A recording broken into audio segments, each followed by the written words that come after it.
Reinvention is the key to overcome new challenges and keep growing. Welcome to South Summit 2020. A new networking platform with a revolutionary live TV format to access and connect from any device, anytime, and anywhere. Join South Summit 2020 and multiply your business opportunities.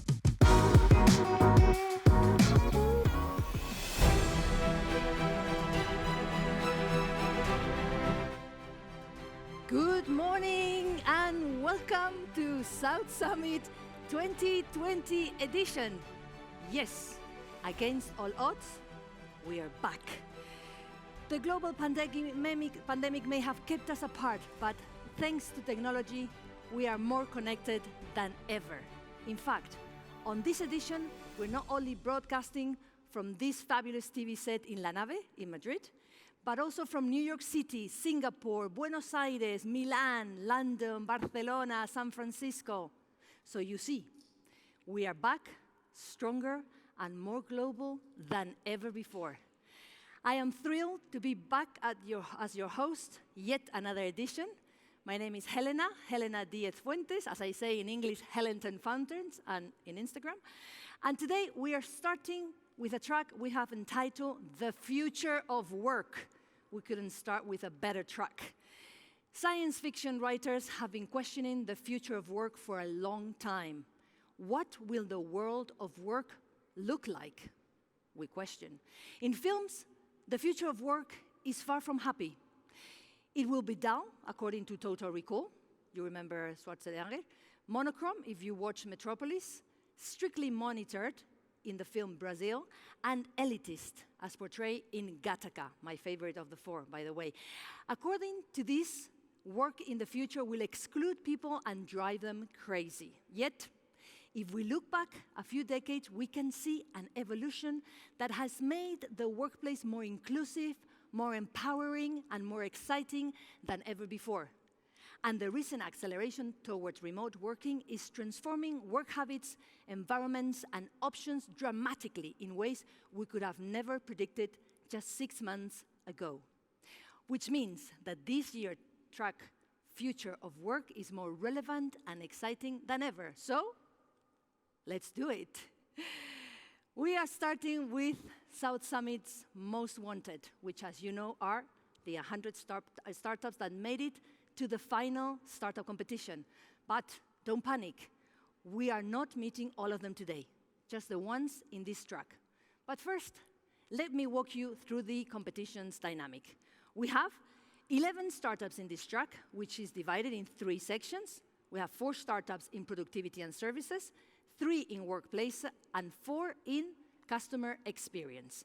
They will do, as usual, a 3-minute pitch, and we'll have 30 seconds to answer 1 or 2 questions from the jury, who will be the ones to select the winner that will move on to tonight's final. And they will do so based on 5 criteria: innovation, scalability, team, viability, and investability. And as usual, in every edition of South Summit, we have a top jury for this track as well. And we have them in 2 sides. We have the physical jury and the virtual jury. Let me introduce you first to the physical jury, as they took the effort to come all the way to La Nave. And we have with us here Kiko Leon. Kiko Leon is, I'm going to double check that I have your correct, the Chief of Investors, he's the Chief Innovation and Information Officer at Decathlon Spain. Welcome, Kiko. Lovely to see you again. And we have here with us Paloma Tejada, who is very busy talking. Paloma Tejada, she has a new job, and she's the Director of People, Agile and Communication in Client Solutions Division at BBVA. She just changed jobs, and I had the old one. Welcome, Paloma. It's lovely to have you here. Thank you. Well, our jury is most crowded on the other side of the room, but we're going to have always priority for our jury the physical jury in the set. Let me just say hello to our virtual jury. My God, look at this panel of people. Hello, everybody. Say hello, move your hands, show us you're alive. Hello, my God. I'm going to mention you without titles. You're too many. So let me say hello to Carlos Rabazo from Telefónica. Carlos, where are you? Raise your hand. Hey, Carlos. Carlos, you're here. Susie Mayer for Notion Capital. Susie, where are you, Susie? Send our love to Ichazo del Palacio. We have Jasper Maisman from H.E. Holzbridge Venture. Jasper, where are you, Jasper? Oh, okay. Then we have Lina Chong from Target Global. Finn Murphy, say hello, from Frontline Ventures. Alberto Gomez, of course, from Adara Ventures. Stefan Ganchven from Launch Hub Ventures, sorry. Alex, no, it's not Alexander, sorry. We have Mamadou, yes, we have Mamadou from Indivest Partners. Luz Adel, hello Luz, what a long hair you have from Draper B1. Yolanda Perez from B Startup 10, Sabadell in Barcelona. Borja Ballesté, Inverready, Borja, and Ricardo Álvarez Cienfuegos from Plug and Play Tech Center. I remind the jury, both virtual and present, that they have to raise your hand when you want to send a question to our entrepreneurs, and that the entrepreneurs have 30 seconds to answer. Okay, so let's start with the first of our 11 startups of today. And we're going to fly to the United States. It's been 6 years since a computer program called Eugene, which simulates a 13-year-old Ukrainian boy, passed the famous Turing test. The experiment based on Alan Turing's question and answer game to test whether people can detect if they are talking to machines or humans. Our next startup helps customers and employees get meaningful answers when sending in complex text documents, thus automating help desk. Would they pass the Turing test? Let's find out from Benedict von Merey, sales manager of Alganize. And here he is. Hello. Welcome. Benedict? 3 out of 4 millennials would prefer to use a self-service tool to answer their question than having to call someone else to help them. And that includes me, because let's face it, the way customer support works is that you have to call someone, you have to explain your question, and while they're looking for the answer, you're being put on hold. The reason you have to wait is because the way they're looking for the answer is the same way you and I would search for it. They do a keyword search, they find a number of documents containing these keywords, and they have to manually skim through these documents in order to find the answer. And the entire time, you're being put on hold. This is the reason why customer support is so time-consuming and costly to enterprises and frustrating to customers. The way Organize solved this problem is by creating an AI model that is capable of ingesting your company FAQs and text documents, and it can be any format in text, so PDF, Word, Excel, PowerPoint, and it is then able to use these documents to answer questions. So, for example, if you have a question like, when can I use my money? You can then simply type that question as it is into a search bar or answer bot interface, and it will not only pull up the right document, but it will highlight the spot within that document that answers your question. This is the reason why some of the world's largest companies are already working with us. There are other providers out there that provide similar solutions, but they usually rely heavily on data tagging. Manual data tagging describes the process of tagging your data in order to train your AI model, and is a very time-consuming process. Organize does not use any manual data tagging whatsoever, because we use a method called transfer learning, where we use a pre-trained model that we then fine-tune for each specific client. This means that we're the fastest to market because we can ingest documents as they are. We consistently outperform our competitors in terms of results accuracy. And we have an enterprise-ready dashboard that is aimed at a non-technical audience. And we have existing API integrations for all major CRMs and messaging tools. On average, our customers that use us for internal help desk automation are able to automate over half of all support tickets within the first 4 months. We are a Series A stage company, and we've raised $5 million so far. And we have 20 AI engineers based in Oakland, California, Seoul, and Tokyo. And we offer all our services as SaaS as well as on-premise. If you want to learn more about how you can use cognitive search to automate workflows in your enterprise, please feel free to reach out. Thank you very much. Thank you, Benedict. If you want to learn more, well, now is the time to ask him. So I'm coming here towards our fantastic wall to see if we have any questions from our virtual jury. Remember to raise your hand when you want to ask a question so we can see you and we'll fly you to the big screen so you can ask Benedict a question. Are there any questions for him, Alganize, or from the jury, the physical jury here? Yes, Alberto. Alberto Gomez from Adara Ventures. Go ahead, Alberto. We're going to fly you first. You're going to come with us to the big screen so you can speak directly to Benedict. Whenever you're ready, Alberto and Benedict, remember 30 seconds for your answer. My question is, this is a very difficult, a tough problem that has been attempted for many times. Are you focusing on any particular use case or industry where you can sort of produce better results than existing solutions? So that is a very good question. Because of the nature of our technology and the way we've pre-trained our model, we're actually working well across industries. And we are able to train it specifically for each client using company internal dictionaries, for example, with their own abbreviations. And that way work for each specific industry. So we're already specialized for insurance, banks, and telecommunications, but we also have clients from manufacturing, electronics, and the automotive industry. Okay. Are you happy with that, Alberto? Did he answer your question, Benedict? I think Alberto's happy. He's still in shock. We have Susie Mayer from Notion. Susie, come with me. Fly with me to speak to Benedict up close here. Whenever you're ready, Susie. Thanks a lot. Look, great presentation. I guess the only question I had was, how structured does the data have to be? Can you also work with unstructured data, and to which degree? Absolutely. And that is the key differentiator between us and other solutions out there. So we work with completely unstructured data. And by unstructured data, I mean any text format, so PDF, Word, Excel. And we go so far, for example, if you have a complex table, so a spreadsheet embedded in a PDF, our technology will understand the logic behind that spreadsheet and will extract information from a table embedded in a larger document as well. And are you cleaning the data as well? We don't require any cleaning of the data, so there is no manual data tagging involved. We allow users or companies to use a dictionary if they want to fine-tune it themselves, but because we use transfer learning, we don't rely on data tagging, and that way we're much faster to implement. Thank you. Excellent.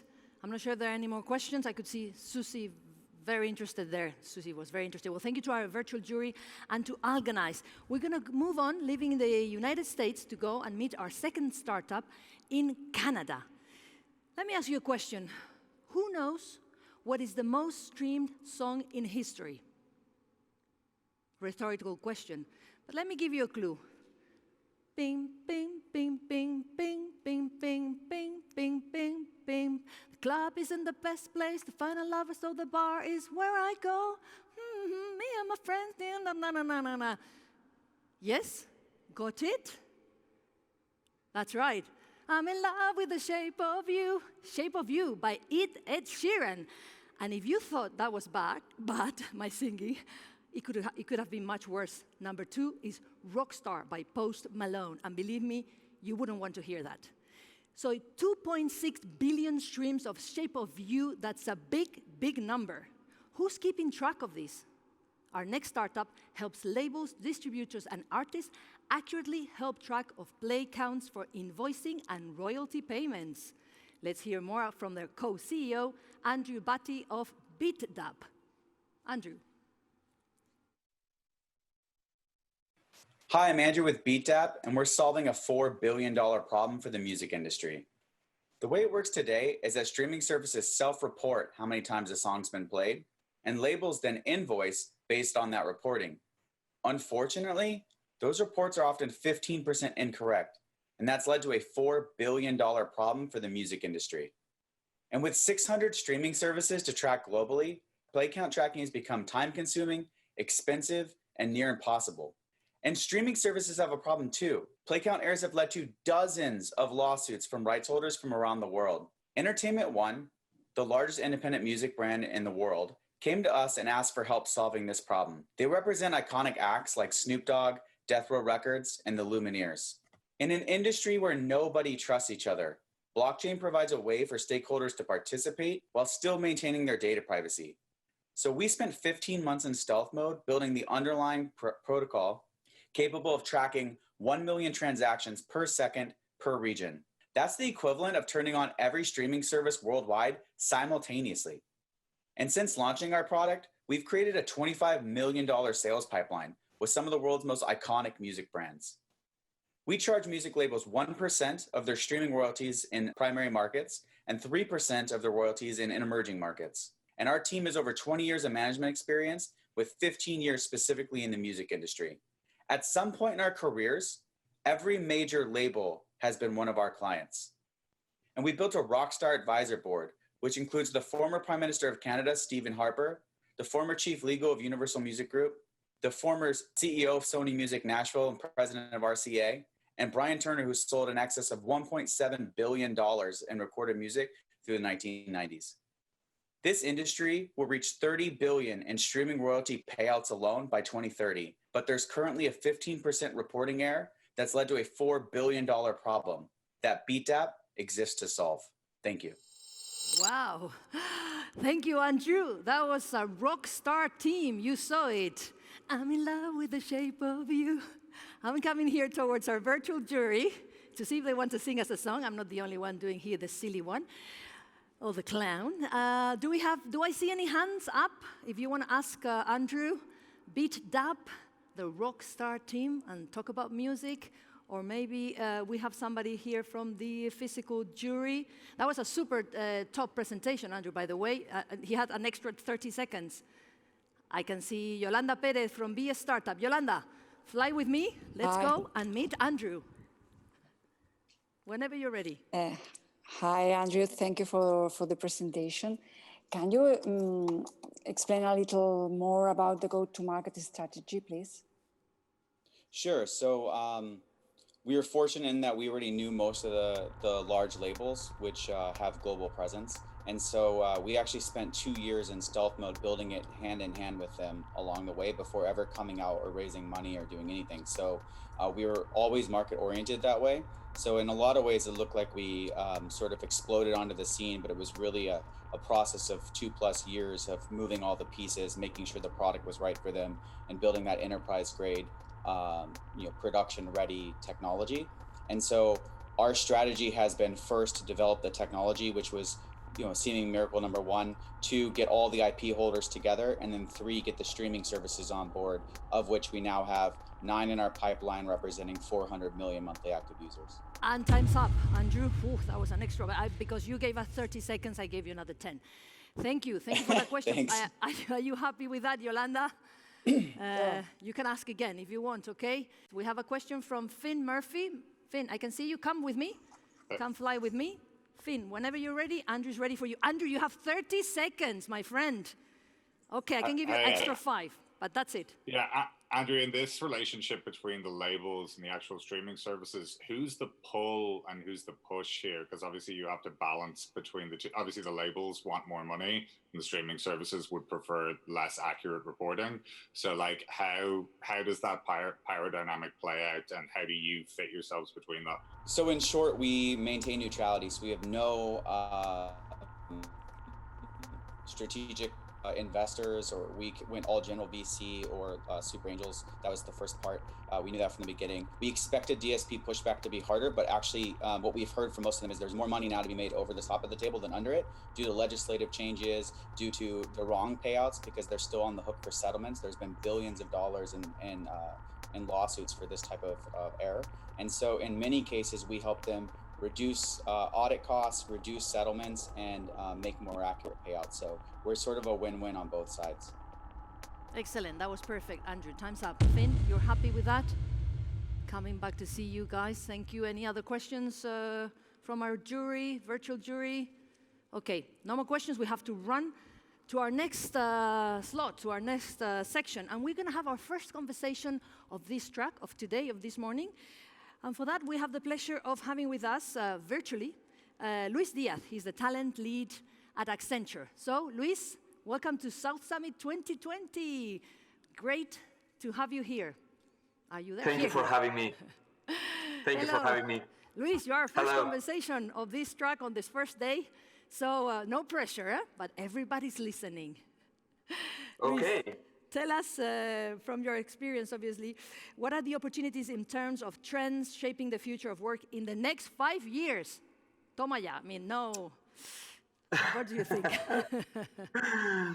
Okay, well, as you know, for some time, intelligent technologies have disrupted every major business and functional field, and it was only a matter of time before the rise of big data and the platform economy revolutionized HR and talent management.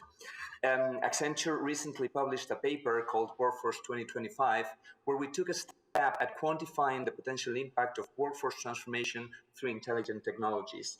We looked at one particular industry, financial services, and one geography, the US. And we estimated that over the next 5 years, the combined business value of workforce automation and augmentation will be up to 140 billion with a B dollars. So automation, artificial intelligence, collaborative platforms, real-time data capabilities, the Internet of Things. There's a perfect storm brewing in the people space that will unleash a shockwave of transformation, the likes of which we haven't seen before, that will disrupt the way we operate and deliver value, and it will provide a huge competitive advantage for businesses who manage to see that opportunity and make the first move toward that future today. So the first takeaway is that there's a lot of money to be made in workforce transformation, but there's more. The paper I mentioned also disproves some preconceived notions, like the one that most of this value would come from efficiency gains through automation. Automation will definitely play a role in the next wave of workforce transformation, for sure. Case in point, our research shows that up to 10% of tasks in the financial services workforce could be automated by 2025. That's quite a lot, actually, but probably not enough to bring about the bleak dystopic future where machines rise to take over the world, leaving everybody displaced and jobless, and possibly at the mercy of the Terminators, to go on with the analogy that you, Helena, proposed at first. Sci-fi movies. It's quite the contrary, actually. There's another massive force at play here. Our research shows that almost 48% of jobs could be augmented by 2025. And this means that the biggest impact on clients' bottom line will likely be realized through an increase in productivity due to augmentation of our skills, expertise, creativity, by having people take on new roles where they use technology and data to explore new value avenues. And that's where the bigger part of those $140 billion will come from. Wow. Luis, you've answered all my questions in one. You know, I'm leaving. I mean, I have no point of being here today. Just a final thing. Tell me, if you tell me a bit more about this 2025 paper, is there a quality that you're looking in or what you'd identify in the firms you work with that have a connection to this 2025 paper? Sure. Some of our more advanced and visionary clients are already working towards this future that I just described. And some of the things that they're doing are common across the most successful companies in talent management. First of all, these companies understand that an augmented future requires a digital savvy workforce, and this calls for adjusting the workforce mix through a healthy combination of reskilling and the infusion of the next generation of professionals in hot areas like cloud, data, experience, etc., who come from diverse backgrounds, which includes the usual suspects, the STEM careers of science, technology, engineering, and mathematics, but also humanities and the arts, which are increasingly important when it comes to designing meaningful customer and employee experiences, for example. So diversity will be key. Then you have to embed the learning all the time mindset into the job description of every employee in the company and encourage and empower people to act as entrepreneurs of their own skilling and share their knowledge to help others learn. And unless you're a startup, who has this embedded in its DNA, this requires a major culture transformation. Also, you have to revisit every aspect of talent management to make it fit for purpose, while you infuse data-driven capabilities to make every talent decision as smart as possible. This is the algorithms changing the talent paradigm when it comes to talent acquisition, reskilling, compensation, etc. And finally, you have to adjust the company's operating system, the culture, where leaders have a huge role to play.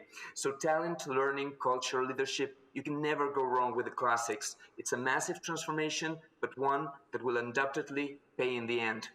My God, Luis, I mean, that was perfect. I mean, this is it. We can all go home. He said it all. Luis, thank you so much for that. You said a lot of interesting things. There's money in automation, and there's all these, the classics. The classics are always there. Next year, promise me you're going to come to La Nave, to Madrid for 2021, because there's much more to talk about with you, about the future of work and many more. And we're lucky we're going to have more people from Accenture coming to this South Summit 2020, so stay tuned. In the meantime, big kiss to you, Luis Diaz. Thank you so much. Thank you. It's a date. See you next year. Date. I have a date, and we just started the day. We're going to leave Luis and Accenture, but the Accenture will be back, and we are going to leave Canada. We left our second startup to go and fly to Italy for our third startup. The democratization of content creation has made us all publisher, which means that if we want to make an impact, sometimes we need to create content that is not just trending, but ahead of the trend. And that's not easy, but our next startup can help leveraging AI and machine learning to crunch the data and identify trends before they happen. This sounds interesting, and they have already analyzed you and seen that you are going to think this is great. So welcome Alessia Banji, CMO of Entire Digital. Buongiorno, Alessia.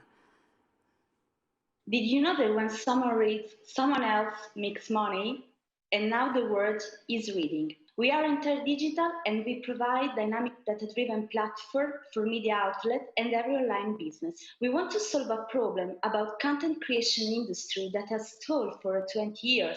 We know at the end of the 90s, there was a revolution, but then everything stopped. There was pure technological innovation, pure attention to user experience, and too much information online. Otherwise, for the companies, there are too many and too high costs to produce content. Our solution is based on a completely data-driven approach. We use AI for every phase of content production. About the content discovery, our system suggests to us what kind of content the user wants to read or share or watch. For the production, we use an hybrid model, a crowdsourcing platform for 10,000 content creators from all over the world, and a natural language generation system for every category of text. For the quality check, we use a natural language processing system, and we do content recommendation. This is how we do it. About the language generation, the first step is the news gathering.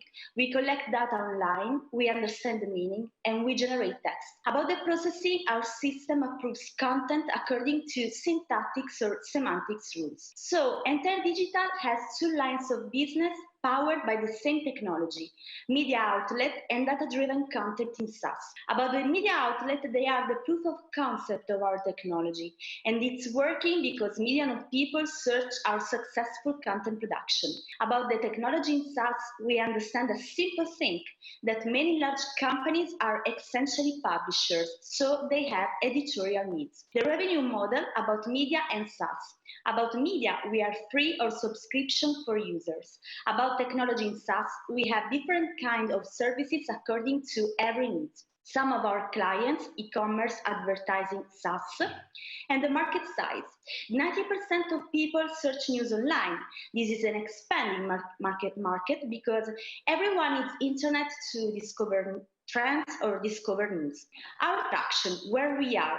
We produce 1,000 content per day. Only few people manage this technological process. We are everywhere. We are going to open 8 countries, and we are always profitable. We won the IBM Startup Program and the EJET program. About the team, the CEO and founder Massimiliano Squillace. He did 4 exits, one of them about digital publishing, nano publishing, sold to Excite Populis. Thank you very much for your attention. Thank you, Alessia Vangi from Untitled Chapter.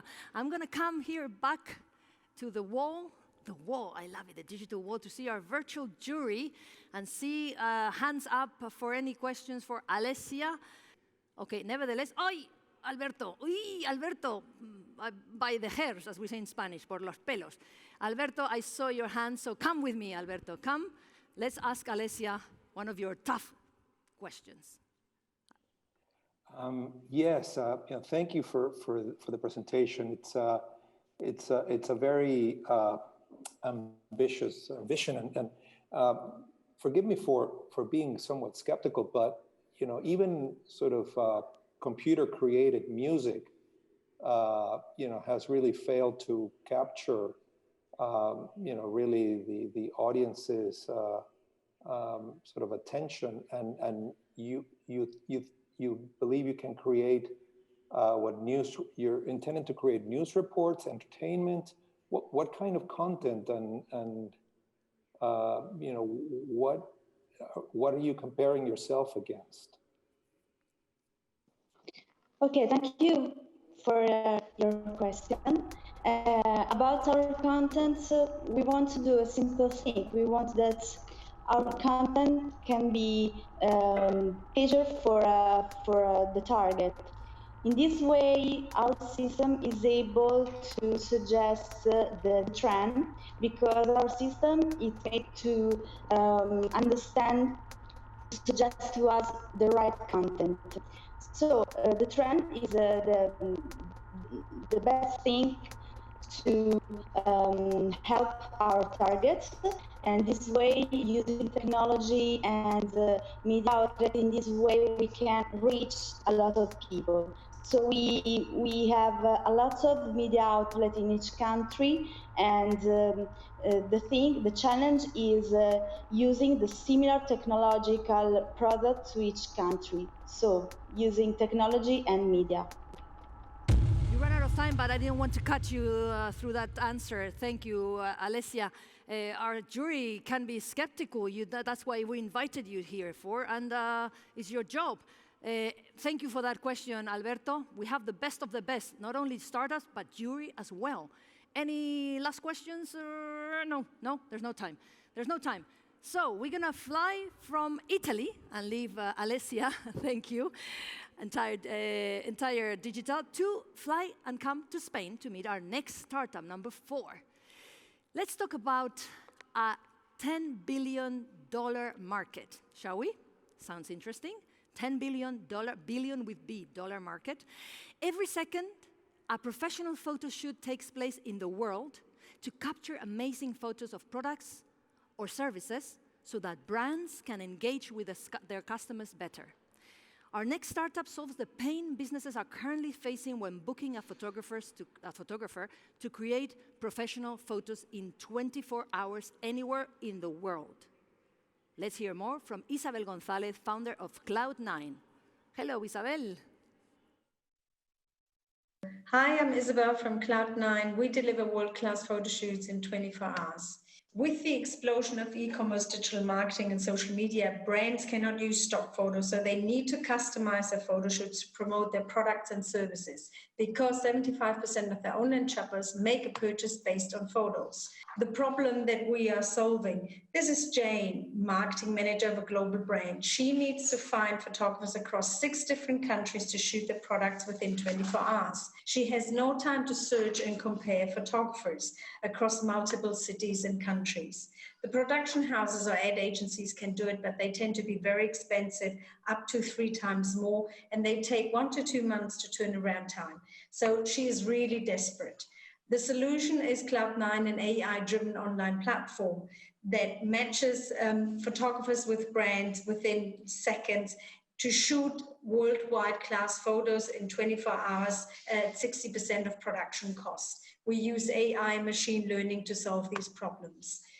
How does it work? Go to Cloud9, you book a photo shoot, we match the photographers with the AI and machine learning in the back end.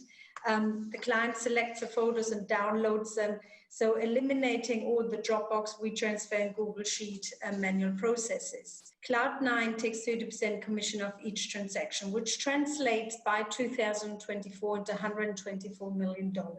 The potential market is massive. Every single business needs a photo shoot to promote their products or services online, worldwide. Competitive advantage is obviously with Cloud9 and in automation and the scalability, because we offer a global service. Our team, we're a team of 5 people.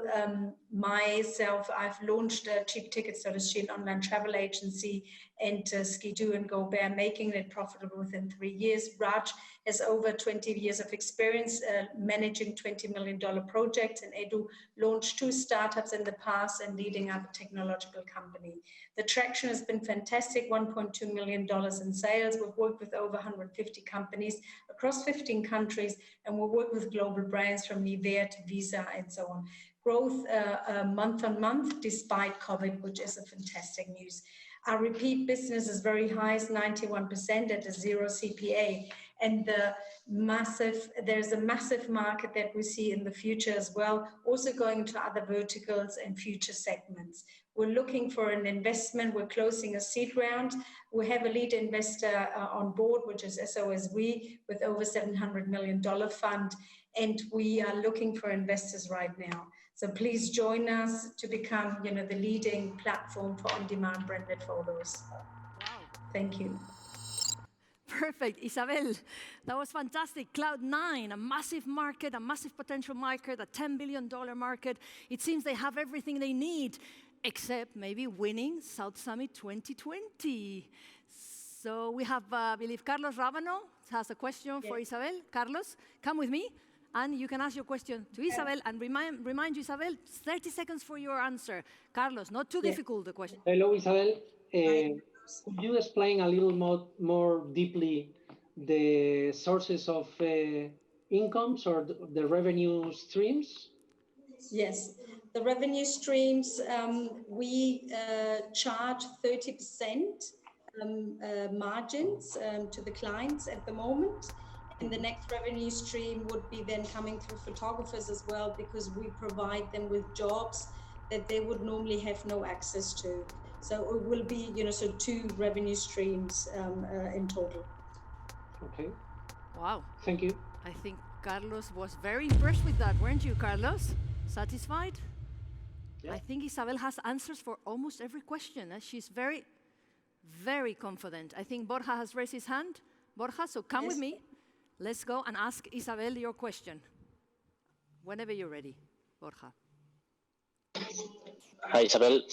I wanted to ask about the data points you're taking into account in order to do the matching. So where are you getting the data, and what kind of algorithm you are running in order to match a photographer with a client? Thank you. The first step is we scrape the internet, and that is from Google over to websites or any social media available. And then we import that data into our platform using image and tag recognition of the portfolios of the photographers that we find. And what we do is we onboard them, we create automatically a portfolio for them and reach out through an automated email to the photographers, offering a project anywhere in the world within seconds.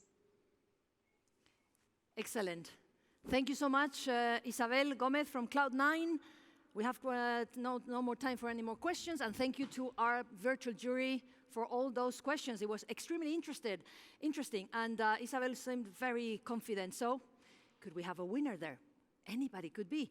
We have to keep going before we meet our next startup, the following startup. We're going to jump to our second conversation of today's track, Future of Work, on our first day at South Summit 2020. Today, we're seeing many new technologies empowering the future of work and this transition to remote and hybrid models. But if we take a step back, the cloud is the underlying infrastructure that powers all this innovation. To dive a little deeper into this area, allow me to invite to the stage Jose Maria Cuellar. He's the Global Cloud Product Director at Telefónica. Jose Maria, there he is. Jose Maria, lovely to see you. Here. Hi. You're my guest. You sit in the center. Lovely to see you. Thank you. Lovely to have Telefónica with us. How are you today? I'm really fine. Okay, first day at South Summit. This is so exciting. Very. We're going to talk about the cloud, Jose Maria. So tell me, how is the current situation with all companies all over the world scrambling to function remotely, in a way accelerated the transition to cloud and the adoption of new services, of cloud services? Okay, first, thank you for having me here today. I really like a quote by Satya Nadella regarding the impact of COVID in cloud adoption. And he said, we have in 2 months what we have had in 2 years. So this is a fantastic acceleration. This is excellent news for you. Of the cloud. Yeah, for me, and also for the whole ecosystem that is around the cloud business, not just my company, but also our strategic partners and all the startups that are around the cloud business. Of course. Tell us more then about what have you envisioned for the next, what are the next steps? Is this no turning back? Is this just a COVID period and see, but we're never going to go back to what we had? This is what is the next steps? What do you have? Tell us what you have planned for 2021.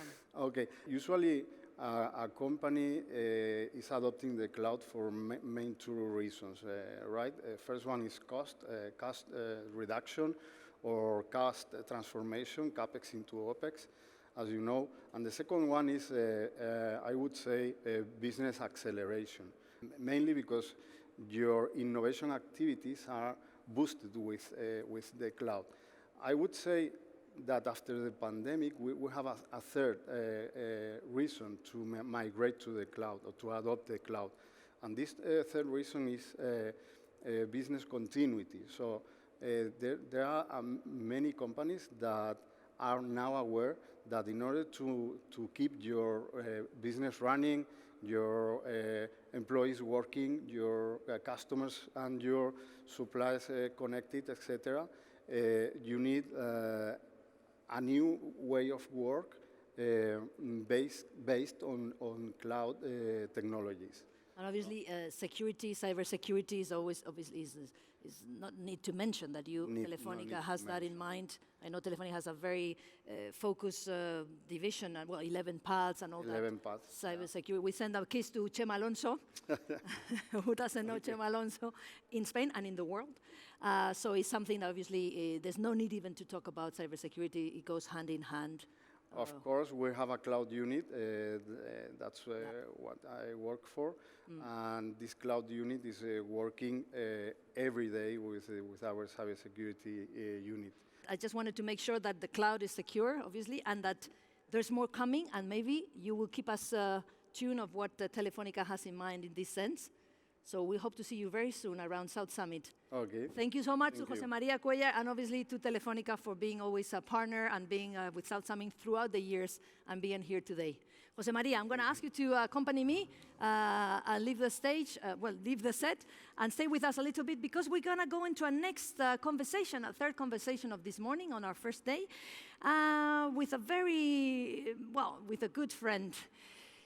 But before I introduce them, let me tell you, for our next conversation, we have invited this man who discovered the world of tech. I read the world of tech startups when his father opened a rag store which had venture capitalists as customers. He will have to tell us if this is true, which I think it is.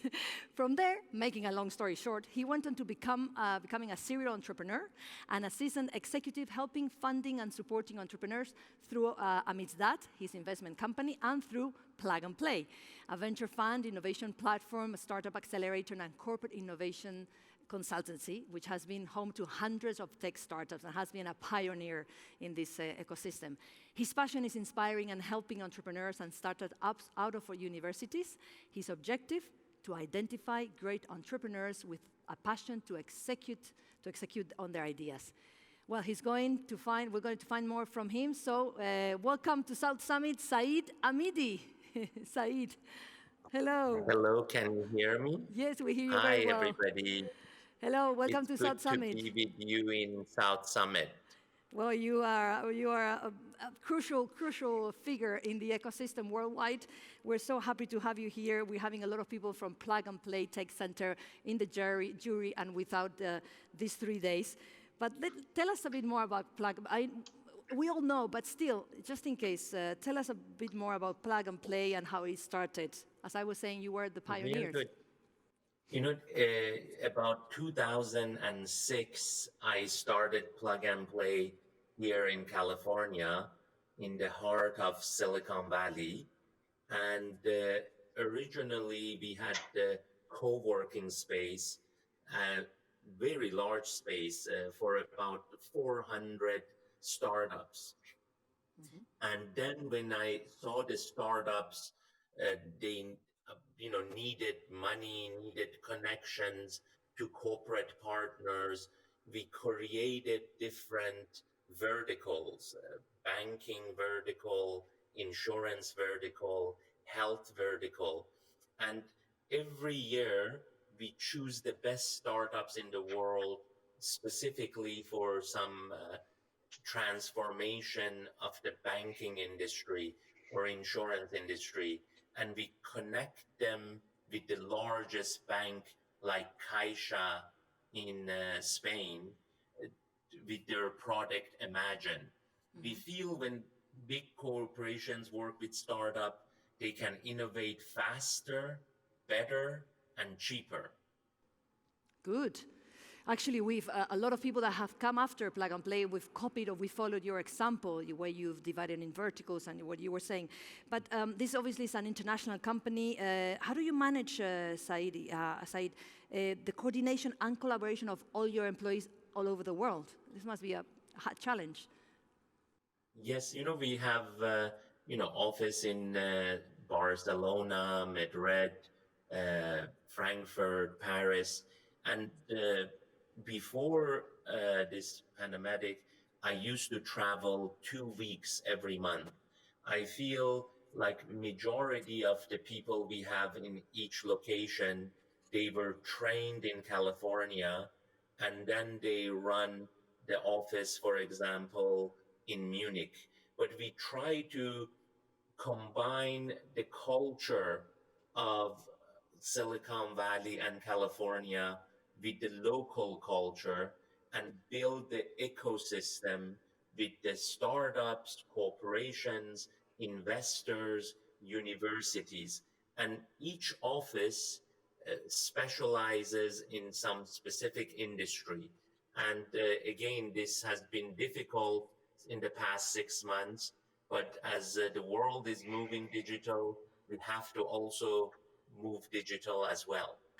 Yes, we do.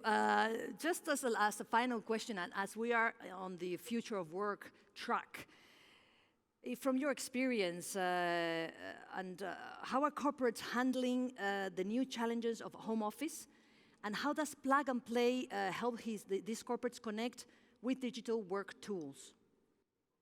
Yes, initially when this happened, everyone was in like a shock for 2 weeks to 3 weeks.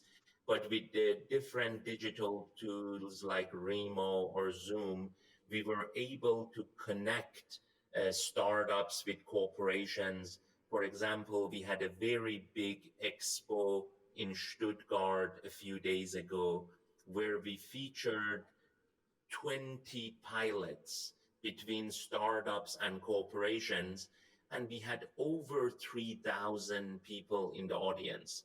Again, I think nothing beats personal and connection and meetings, but we had to learn and go 100% digital for our events, for our corporate relationships, and even for our investments.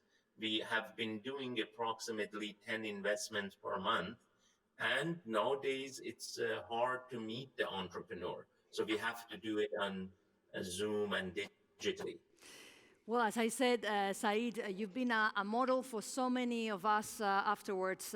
So we like the way you work. Keep up with the good work. Meeting virtually is not that bad. Look at you, I can even hug you from here. You look fantastic. So it's not that bad. We were so lucky to have you because you are in California, I'm in Madrid. Otherwise, it would have been more difficult. So we hope to see you next year at South Summit 2021, whether it's from California or here in Spain. Thank you so much for everything you've done. Thank you so much. Thank you. Thank you so much. We'll see you soon. Saeed Amidi from Plug and Play. Fantastic. We're going to jump into our second section of today's track, which is Workplace. And we're going to go and meet our fifth startup. We're staying in Spain. Remote working was already on an upward trend before COVID, but now, of course, it's become huge. One aspect that needed catching up was the legal and contractual side. Yes, my friends, we're going to have to talk legal. Our next startup claims that they are making a digital and delightful experience to ease the hassles of contract collaboration when remote working. Sounds too good to be true? Well, to prove us wrong, we have with us Pilar Prados, CEO of Bouncel. Welcome, Pilar.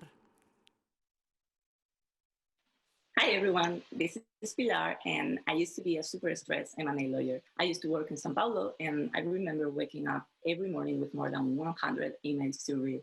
Some of them weren't really even addressed to me, but I had to read them anyway so I could lose the comments to the contracts. And I used to draft documents with Microsoft Word, which wasn't a collaborative tool at all, and the whole process was very painful. I spent a lot of time doing paperwork, and it just wasn't productive. So I talked to my co-founder, Marcos, who is a software engineer, serial entrepreneur, and I explained to him the way companies were managing contracts. And he was like, really, Pilar? Wow, if that's the way companies manage contracts right now, then we do have a business opportunity here. Why don't we just make contracts more connected, more intelligent, and more human? Bouncel is a tool that you have always wanted to use, an all-in-one collaboration platform powered by AI and big data. We transform the contract management process into a digital and delightful experience. We offer companies a collaborative workspace to ease remote work. With Bouncel, you can create, draft, negotiate, review, get approval, sign digitally, track contracts, do everything from a beautiful platform in the cloud. We boost productivity with on-demand workflow automation, and we empower teams with data to make smarter decisions. We definitely want to change the huge and outdated legal industry, which happens to move billions of euros. And this is the perfect timing, because the contract management tools market is rapidly growing because of COVID-19 crisis. Obviously, we have competition since we are solving a real problem, but they are mainly focused on English-speaking countries, and to the best of my knowledge, they are not really applying AI to contracts or are not a truly all-in-one solution.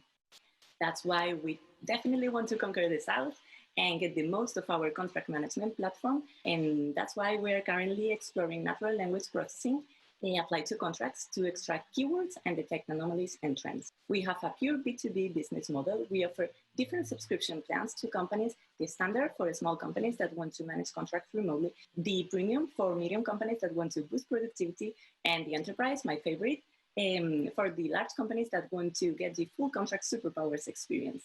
And we aren't alone. We are coordinating a team of more than 15 people with an extremely efficient use of capital, and we are proudly supported by top-class stakeholders. This is a very exciting moment for us. We have just launched our beta. We are Bouncel. We make your team have superpowers. Welcome to the future of work. Thank you. Wow, I love that end of that finish line, Pilar. Making superpower. I want superpowers. We have superpowers here. We have a super jury. Do we have questions? Yes, we do. From Yolanda Perez from Be a Startup. Yolanda, yes, come with me to the big screen to ask Pilar your question. Yes. Hi, Pilar. Congrats for your project. I would like to know a little more about what sets Bouncel apart from other contract legal tech tools. Which is your long-term value or your long-term competitive advantage? Okay. Well, thank you, Yolanda, for the question. Well, first of all, and this is my personal opinion, there are a lot of legal tech startups, but a lot of them are more focused on the legal part and they forget about the tech side. So we are really in a truly tech solution, and we offer an all-in-one solution. And this is, from my point of view, definitely the main differentiation. There are a lot of tech providers that offer, like, for example, the possibility to sign digitally, the possibility to start drafting, the possibility to even get approvals or do follow-ups, but none in all-in-one. Thank you. Actually, I'm not surprised that Yolanda from Be a Startup is asking Pilar about, asking questions, because I know Be a Startup has a lot of interest and a lot of investment in legal tech. So tell us why and how do you see the sector evolving, Yolanda? Yes, Elena, in fact, some of our first investments 7 years ago were into current successful legal tech companies, Redpoint and Signatured. They both tackle two very clear needs: brand protection and trust services for digital communications. But there's also room for a lot of solutions on things like legal research, contract reviews, or preparing documents, as Pilar has explained it. I think technology can really help legal and compliance leaders to manage risk and to improve efficiency.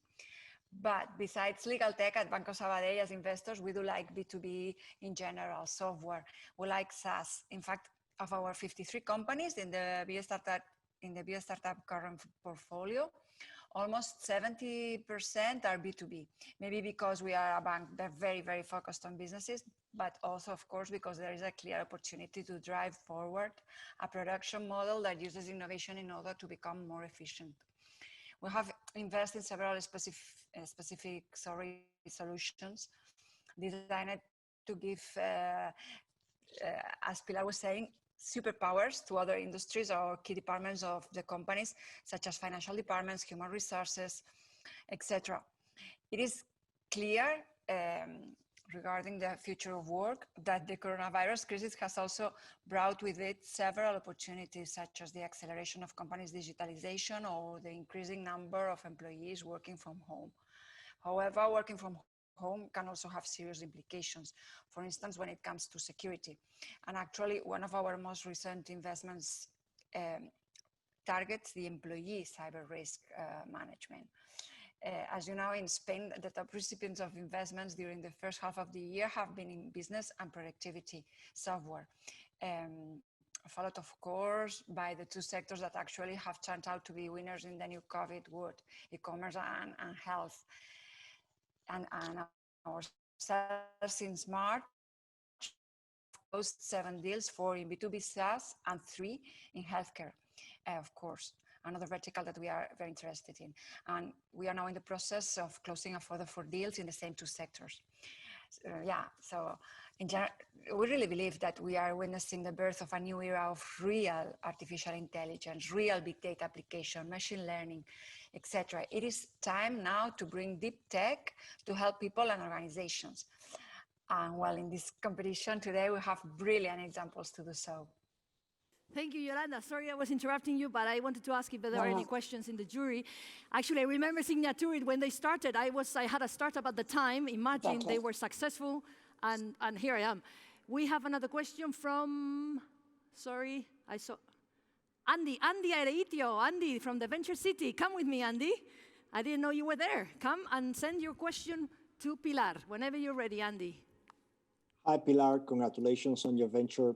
My question is about a competitor you mentioned on your pitch, Euro.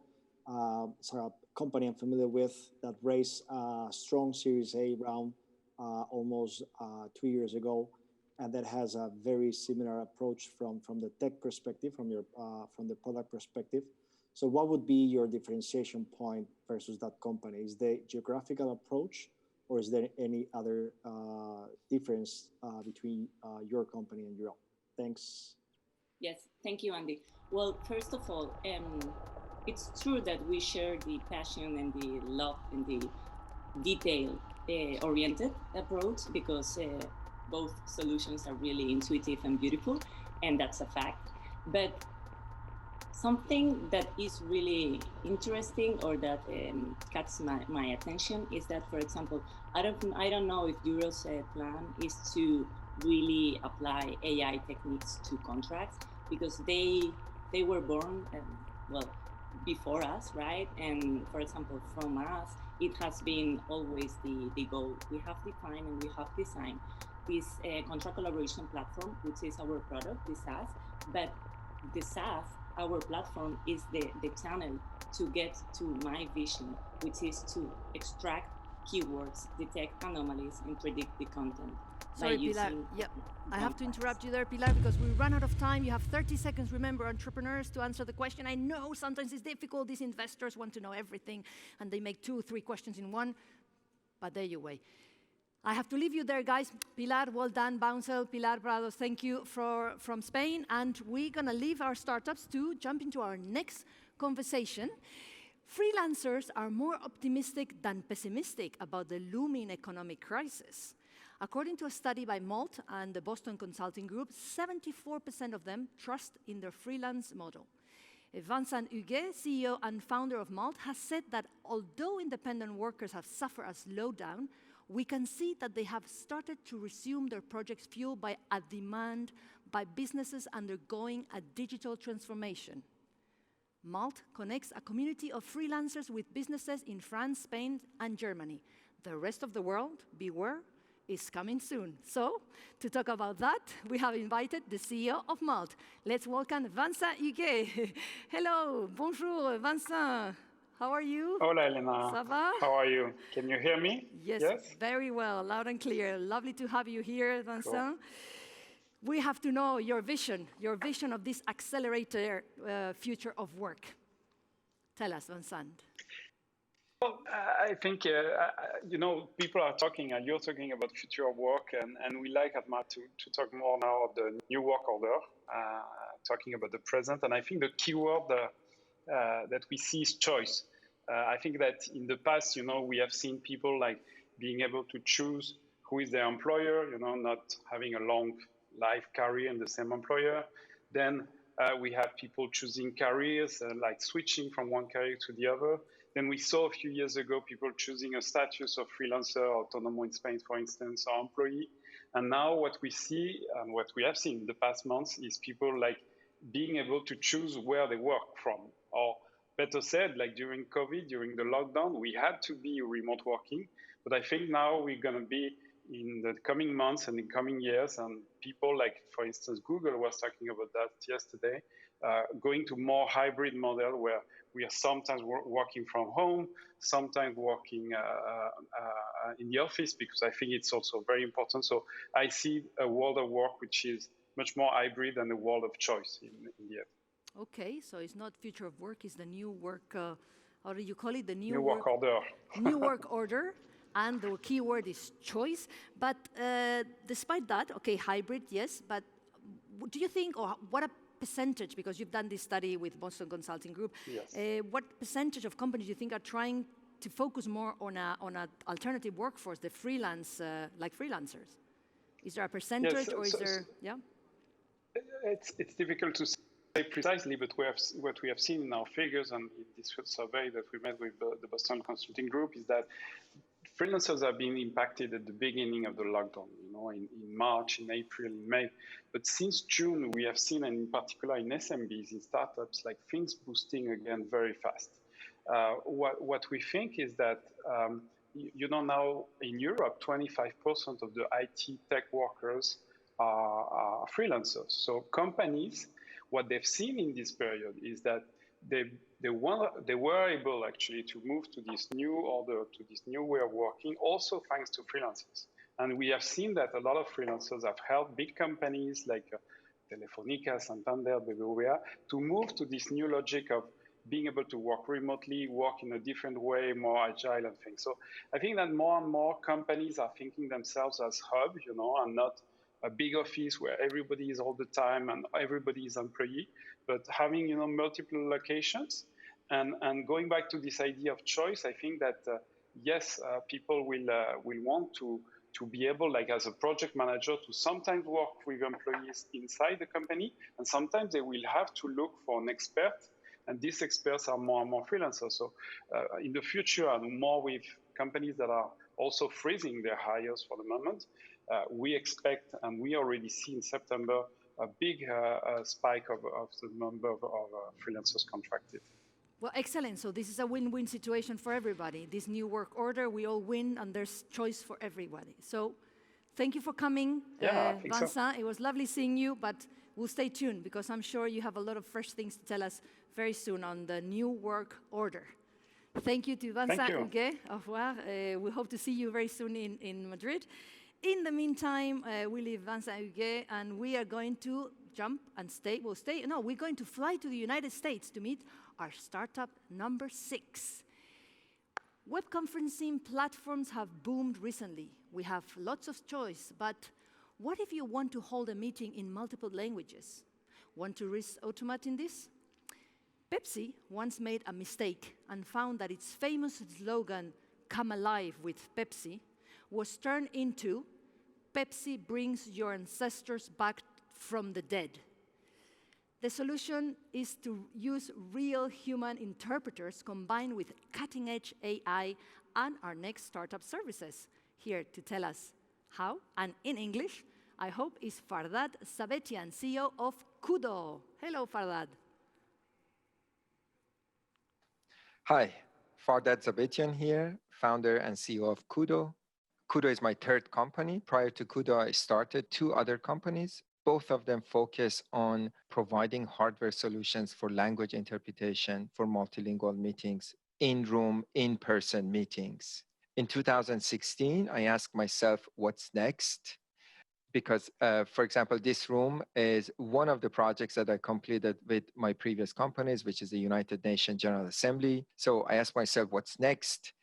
I see the need for decentralized and online meetings when they needed language support. So I team up with the experts to work on a proof of concept for providing a platform, web conferencing platform with live language translation. So Kudo's mission is to remove language barrier for businesses. We spent about 2 years of developing the platform, building the community of 8,000 interpreters and partners that we can have studios throughout the globe with different time zones. Web conferencing is already a very hot category, and multilingual web conferencing is a new subcategory that Kudo created and is leading in that area. We have generated revenue in our first year being live.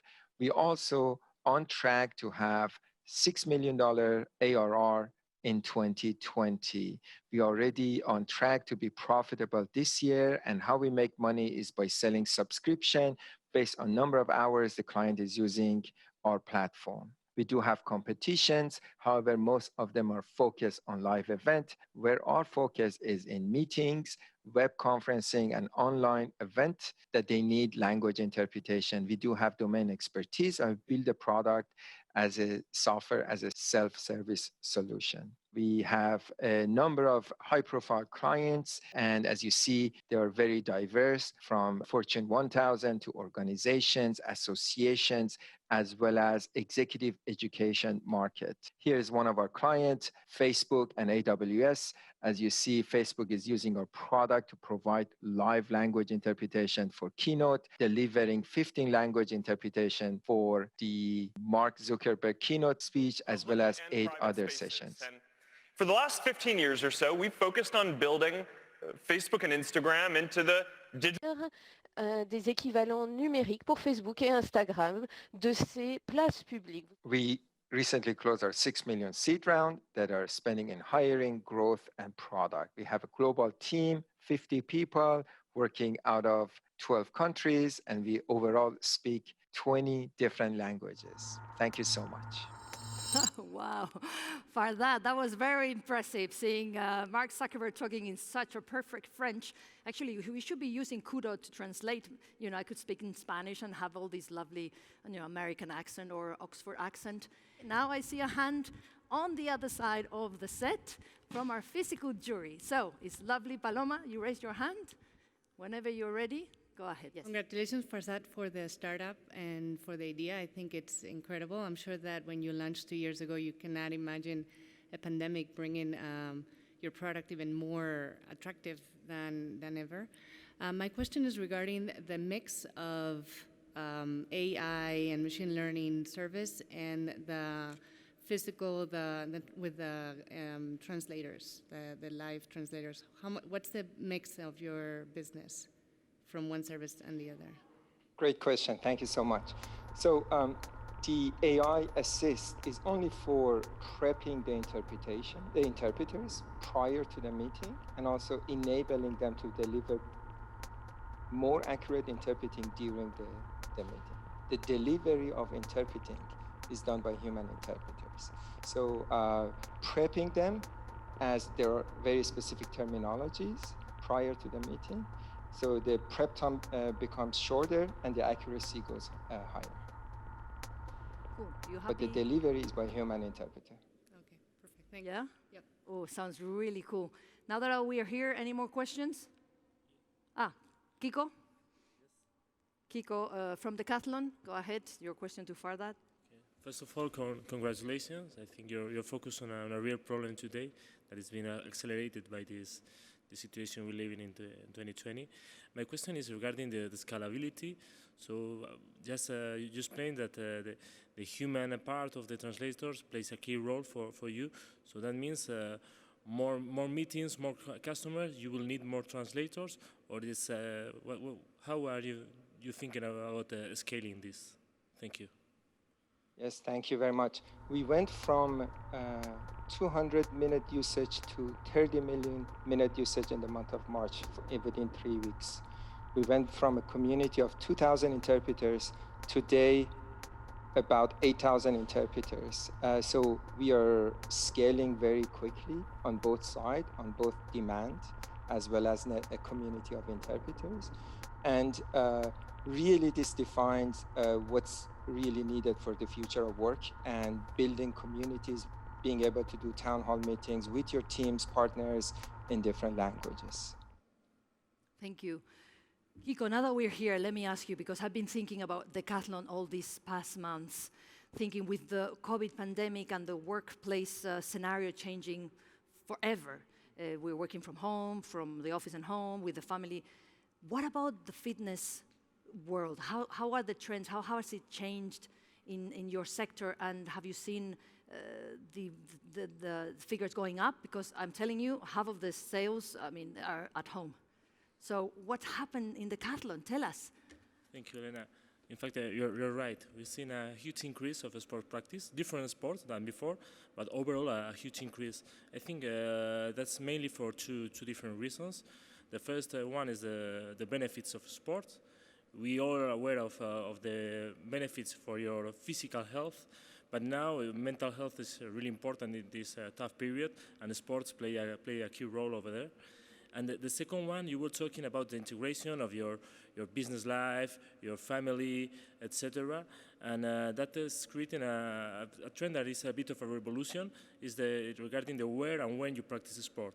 Before, you practice sport on the same place and based on a schedule. You go to a place you have to go to, and based on a schedule. Today, you have 5 minutes free on your schedule, and you can do sport in a corner on your living room with a little sport material you have at home. And this is quite a revolution, and allows people to practice more frequently and connect with other people, because the other trend we see is connected sport.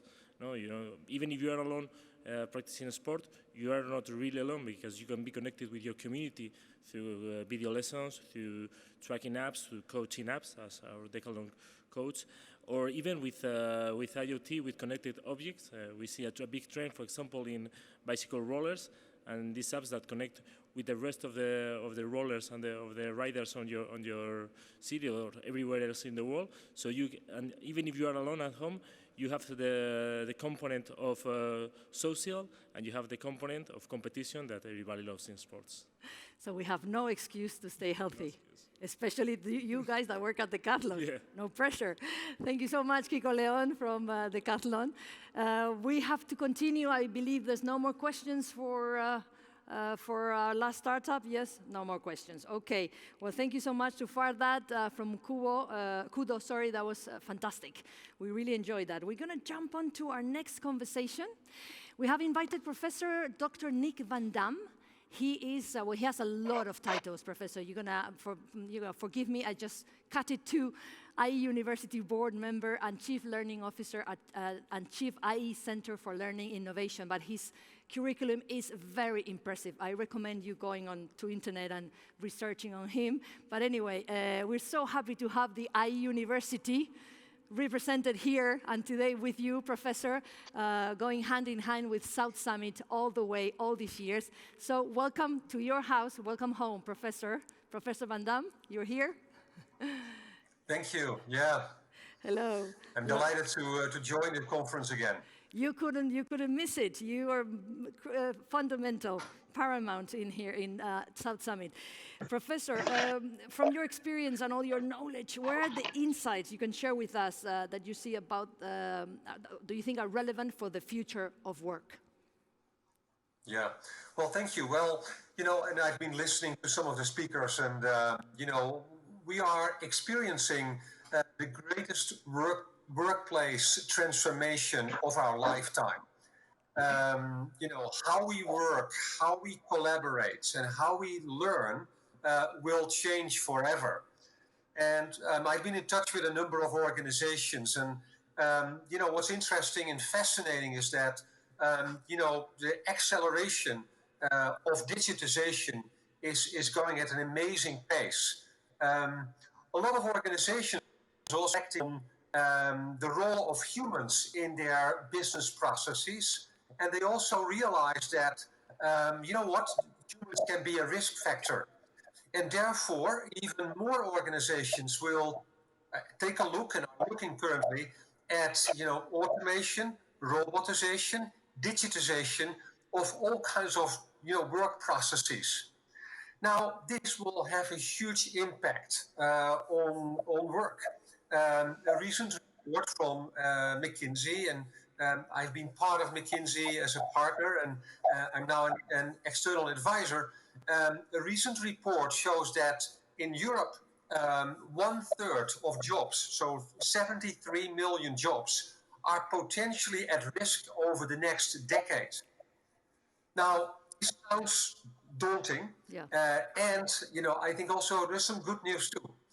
What we have seen in the past is that you know, a lot of technology and innovation will also create a lot of new jobs, but obviously that requires people to, you know, upskill and reskill. So when I think about the next 5 to 10 years, you know, this is the decade of reskilling and upskilling. If you reflect on Europe again, 94 million people have to acquire new skills. 94 million people. And close to 21 million people in Europe have to change because of declining occupations. So huge, you know, change in the workforce. People need to develop new skill sets. And I always make a difference between, you know, I call them the power skills or the soft skills. And the power skills are the skills that are developed over our lifetime and are harder to develop, like ideation, like creativity, like problem solving. And then, of course, you have the hard skills. And the hard skills you can develop quicker, typically 1 or 2 years in IT, in finance, in different areas. But a huge need for upskill and reskilling. My last comment on this is, you know, on learning, right? So we've seen a transition overnight towards, you know, online learning, blended learning, and the online learning market is expected to be close to $325 billion globally in 5 years from now. And if you reflect on this, this market was just $100 billion in 2015. So huge potential for digital learning, blended learning, and also for innovation in pedagogy. And that's also what we do a lot at IE in innovating our programs. We have launched a liquid learning model. So very exciting in terms of, you know, all the innovations that are put in place. Yes, I was going to actually mention the liquid learning, which was a concept that at the beginning a lot of people didn't understand, but liquid because it adapts to anything that the student needs, right? Just on a final note, Professor, then is it the challenges and opportunities, or if you could give us a tip to this navigating the return to the workplace, is it a combination of these power skills and hard skill, or is it more onto focusing on those power skills you just mentioned? Yeah, no, I think it's the combination, right? So I believe that The old career model was the T, and the vertical part was, you develop technical expertise in your early 20s, and then over your lifetime, you learn your power skills. The future is, to me, about the M, where basically at different moments in our careers, we need to go deep in a different discipline, and we continue advance our power skills. Excellent, Professor. You've said it all. I mean, we have to keep learning, keep trying, keep fighting. Thank you so much, Professor Nick Van Damme from IE University, for coming and be with us today. We'll see you very soon. Of course, IE University always hand in hand with South Summit. We're going to leave the IE University all over the world, but in Spain now. And remember, we left our last startup, Kudo, in the United States. We're going to meet our 7th startup, and we're going from the United States to Hong Kong. Hiring can be a tedious business, and one of the reasons why is all the communications with candidates. It would be great to be able to automate a lot of these messages and using popular communication channels like WhatsApp, but do this without sounding like you're automating it, not sounding like a robot. You see what I mean? Well, our next startup can do it, and they're going to tell us how. We have with us Max Armbruster, the CEO of TalkPush. Mark, welcome. Hello, everybody. My name is Max Armbruster. I'm the founder and CEO of TalkPush. And I'm going to introduce you to TalkPush as a company that is going to solve the problem of high volume recruitment.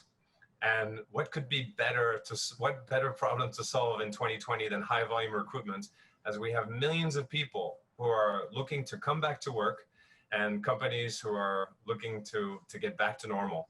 We have built in TalkPush a platform which helps to address the candidate as a consumer, which looks at the candidate as a new type of consumer that has changed with the modern days. A consumer which knows how to spends most of his time on social media, communicates through messaging and asynchronous, likes to browse 100 things at a time, and likes to move very fast. And this is not the same kind of consumer that we had 20 years ago online. It is not somebody who spends time filling in long applications or goes back and forth on email, or whoever even comes to a store. In recruitment, all of those evolutions have also happened. We have now with TalkPush a system which talks to candidates on the platform that they like, on messaging, communicates to them instantly, and allows for all that communication to happen digitally away from the actual physical office. Many brands are working with us to accompany this transformation and to treat candidates like consumers and to give them a chance to interact with them in a more friendly, more engaging way. As you can see, these are our customers. They're all big brands who hire thousands of people every year, and they use the software that I'm showing you on screen to engage with them and to engage. I think in 2020, we have 6 million candidates who have engaged with TalkPush, which is growing at a 300% year-on-year rate. So I expect we'll hit 10 million quite soon and 20 million shortly after that. Most of these engagements happen through a conversational interface. So it can be WhatsApp, Messenger, SMS. You get the picture. They can be multimedia. They allow for automation, and that's our business model. Is we show companies how we can save them a lot of time by doing automated decision making and automated video calls. And basically for the recruiter, it's a wonderful experience where you set it up and then it runs on its own. And we've got a bunch of scenarios that are supported. So what am I looking for with this presentation? Well, I'm always looking for high volume companies, high volume recruitment companies who are hiring thousands of people and want to deliver a good experience. I'm looking to partner with marketing companies as well as recruitment software companies to integrate with, and always looking to investors to accelerate our growth. Thanks for your time. Thank you, Max from TalkPush. He was asking us, why are we treating candidates the old way? What a couple of good quotes he had on that presentation. So I'm coming here to see our fantastic virtual wall of a lot of jury members here. I can see a hand. Do I see a hand there? Just confirm. Yes? Yes. Ricardo. Yes. Come, Ricardo. Come with me. And you can ask your question whenever you're ready to Max. Max, remember 30 seconds to answer. Hello, Max. Thanks for the presentation. So who are your main competitors, if you have any, and how do you differentiate from them? Yeah, thanks, Ricardo. So as a tech company, usually you compete with US capital. And so there are a lot of US companies that have invested in this space. We compete with them by being a more global company. We're present in 10 countries, physically present. And so we speak the language. We speak French and Spanish, and we speak the messaging language. We speak the language of the candidate. The other competitor is status quo, and that takes a little longer. Good, thank you. Are you happy with that, Ricardo? Yes? Yep. Okay, Thank you. Yeah, okay. I'll be back with you, virtual jury, if you have time, if we have time, because I see there's a question from Paloma. So, whenever you're ready, go ahead. Yes, congratulations, Max. I think that it's a great product. I think it solves several pain points from the candidates, but also from large corporations. The question I have for you is, on the filtering of the candidates, do you also offer that as part of the product? Do you do the filter? And if so, how do you solve for potential hidden biases that you could have in the algorithm? We made a choice, first of all, not to become the assessment engine and to integrate with third-party assessment. Every company has its own DNA, its own culture, and there are almost as many assessment platforms as there are companies. We have a few companies that we like to partner with to facilitate scoring and ranking. But then after that, it's off our hands. We let our users, the employers, decide what magic formula works for them, and hopefully they can eliminate bias within their own walls. Happy with that, Paloma? Paloma Tejada from BBVA. Okay, we have no more questions for Max. Thank you so much, Max, and all our jury, because we have to go on to our next conversation. I want you to visualize the following scenario. On a Thursday in April 2020, a man with over 20 years experience in the telecom sector decided to quit his job and take a well-deserved 6-month break. But he receives a phone call with a challenge to lead the global marketing strategy at WeWork after the failure of the company's going public. The following Monday, he was already working there because, as he said, he had detected a real opportunity to change the company's path.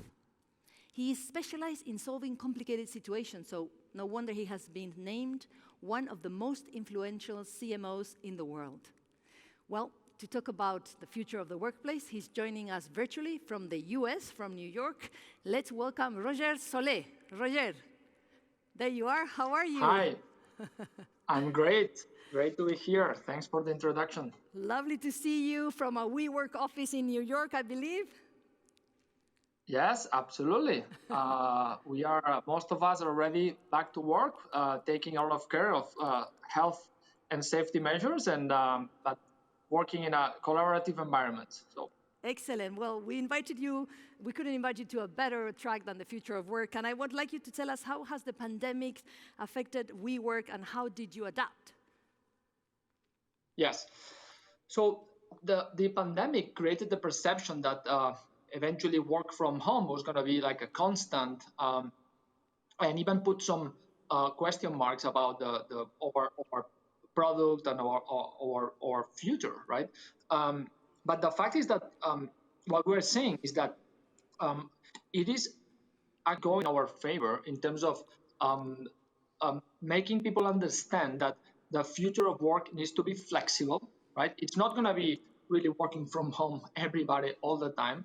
And there are ways to develop value propositions in workforce management that will be adapted to a new environment, a new normal, where work from home is going to be part of the matrix of the solutions, but where people are going to want to work from home a few days a week, and then some other days a week they're going to want to collaborate, have a closer relationship with their colleagues, be in spaces where they can have some time for themselves, where they can concentrate, where they have their own private space. And we are seeing that this is something that people are already asking for, right? In many surveys, we saw that 90% of people think that they will go to an office at least once or twice a week. That's what they would like to do. So in this scenario, WeWork is actually the best positioned to offer the perfect value proposition. It has always been a flexible platform.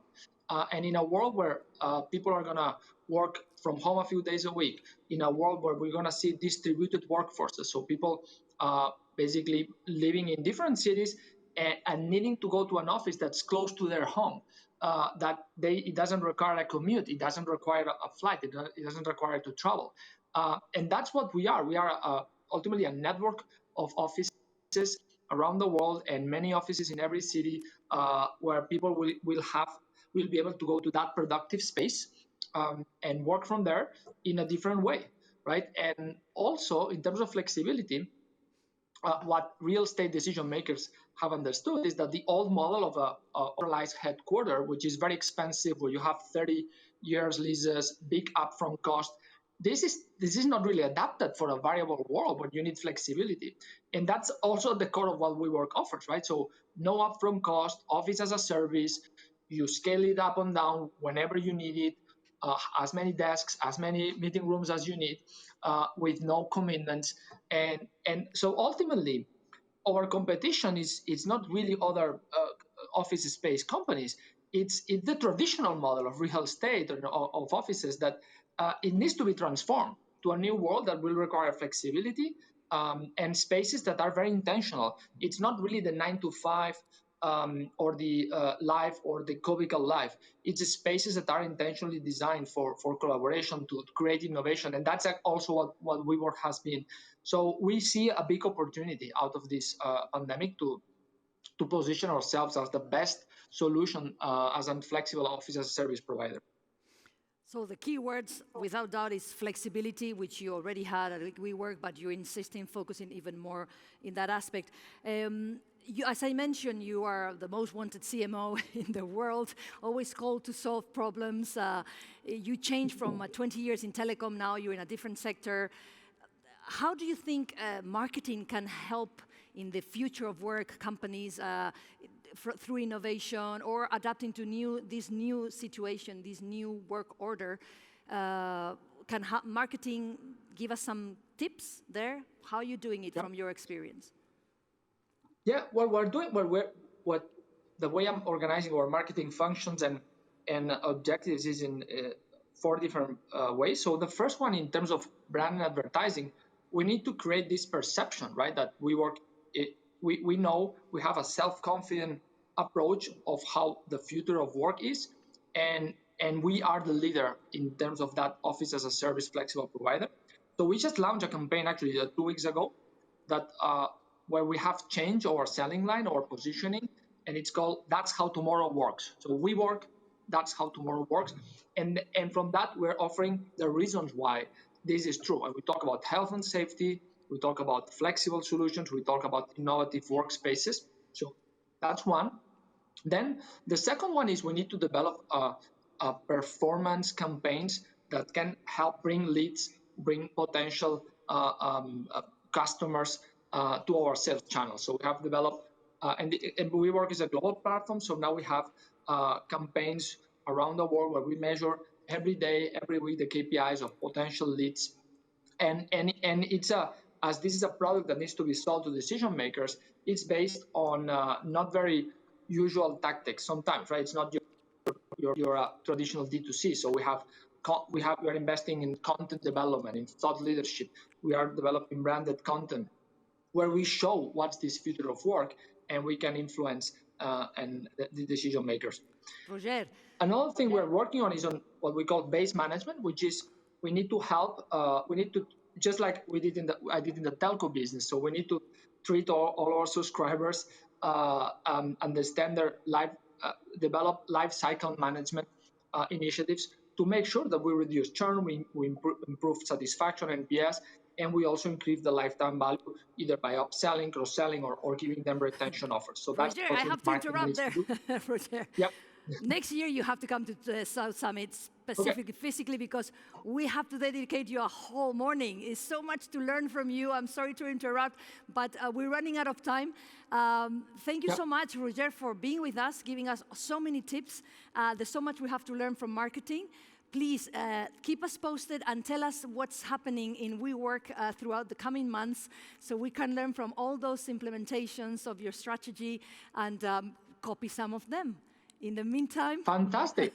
Yes, Roger, it will be a pleasure. Thanks for inviting me. Thank you for being with us. You made an effort from New York. We appreciate it, and we hope to see you very soon. WeWork, lots of luck. We have to keep on going, and we have, I believe, another conversation now with somebody very special. Well, everybody's special, but our next guest has almost 30 years in the construction and support service industries, and he's here today as Global Health and Safety Director at Ferrovial. Ferrovial is a good friend, a partner from South Summit, and as you know, a world-leading infrastructure operator. His main goal is to develop strategic approaches to health and safety that support businesses and people in creating safer workplaces for everyone, every day. Let's welcome Ben Legg. Ben, how are you? I'm fantastic. Thanks for having me. I hope you're having a great day. Great. Well, we're enjoying ourselves. We would like to have you here in person. Ben, I'm calling you Ben because I saw in your profile you Benjamin. No, it's Ben, isn't it? Yeah, no, you can call me Benjamin or Ben. Ben, let me ask you a question regarding in your experience, obviously, in health and safety in a company such as Ferrovial. How important is health and safety at workplaces, and how innovation can help to keep improving things in this matter? So, I think I've been listening to some of the previous guys that you've had on, and they've touched on a few things that I think are incredibly important. And, for me, health and safety sometimes in society can conjure up some negativity. They might think about, accidents, incidents, blockages in production. But for me, it's 100% positive. I think about health and safety in an organization as a way of creating the overall culture. How it manages risk, how it operates, the way it integrates with society, how it influences its stakeholders, and ultimately how its employees can exist and create something really special from a day-to-day basis. So I think, health and safety for me in a company really is the heartbeat of how it is. Whether it's someone looking in and as an investor or somebody as a potential employee operating within it. From an innovation point of view, I think health and safety over the years has improved, but we're missing a link. And I think the last 10 years, we've really started to see how innovation and technology can support that step change. So, if you think we're just going to work the same way, well, don't expect any different result, and we will continue to harm people in an industry all over the world.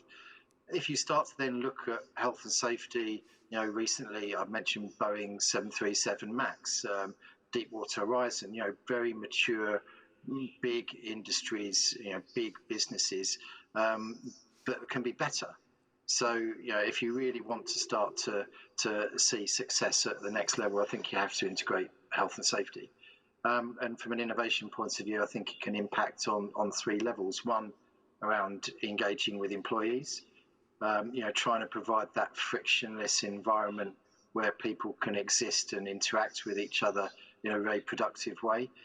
In systems, I think lots of businesses, probably people on these calls and at this event, their business have management systems, but how do you use them? Do they actually add value, or are they there to get some certificate at the end of the day?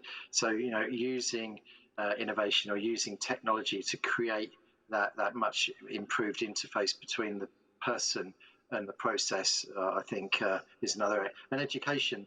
I think the professor before talked about the liquid education.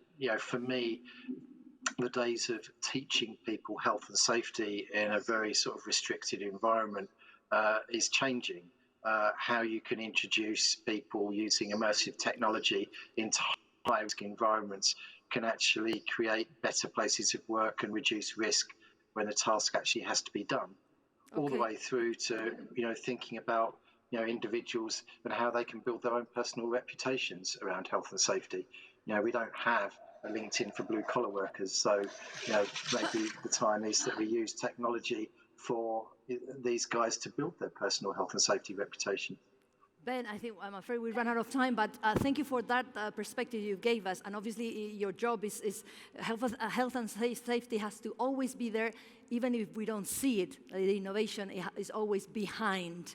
So in a way, you're always there, despite some people not realizing. Yeah. So thank you so much for the job you're doing at Ferrovial and showing us what needs to be done to include innovation in health and safety as well. Big kiss to you, Ben. Thank you for coming, and to Ferrovial again, who is helping us throughout all South Summit 2020. We have to leave Ben because we're jumping to our next startup, number 8, and we're flying to Chile. In 2016, Microsoft chatbot had to be removed from Twitter for praising Adolf Hitler, denying the existence of the Holocaust, and posting aggressive racist tweets.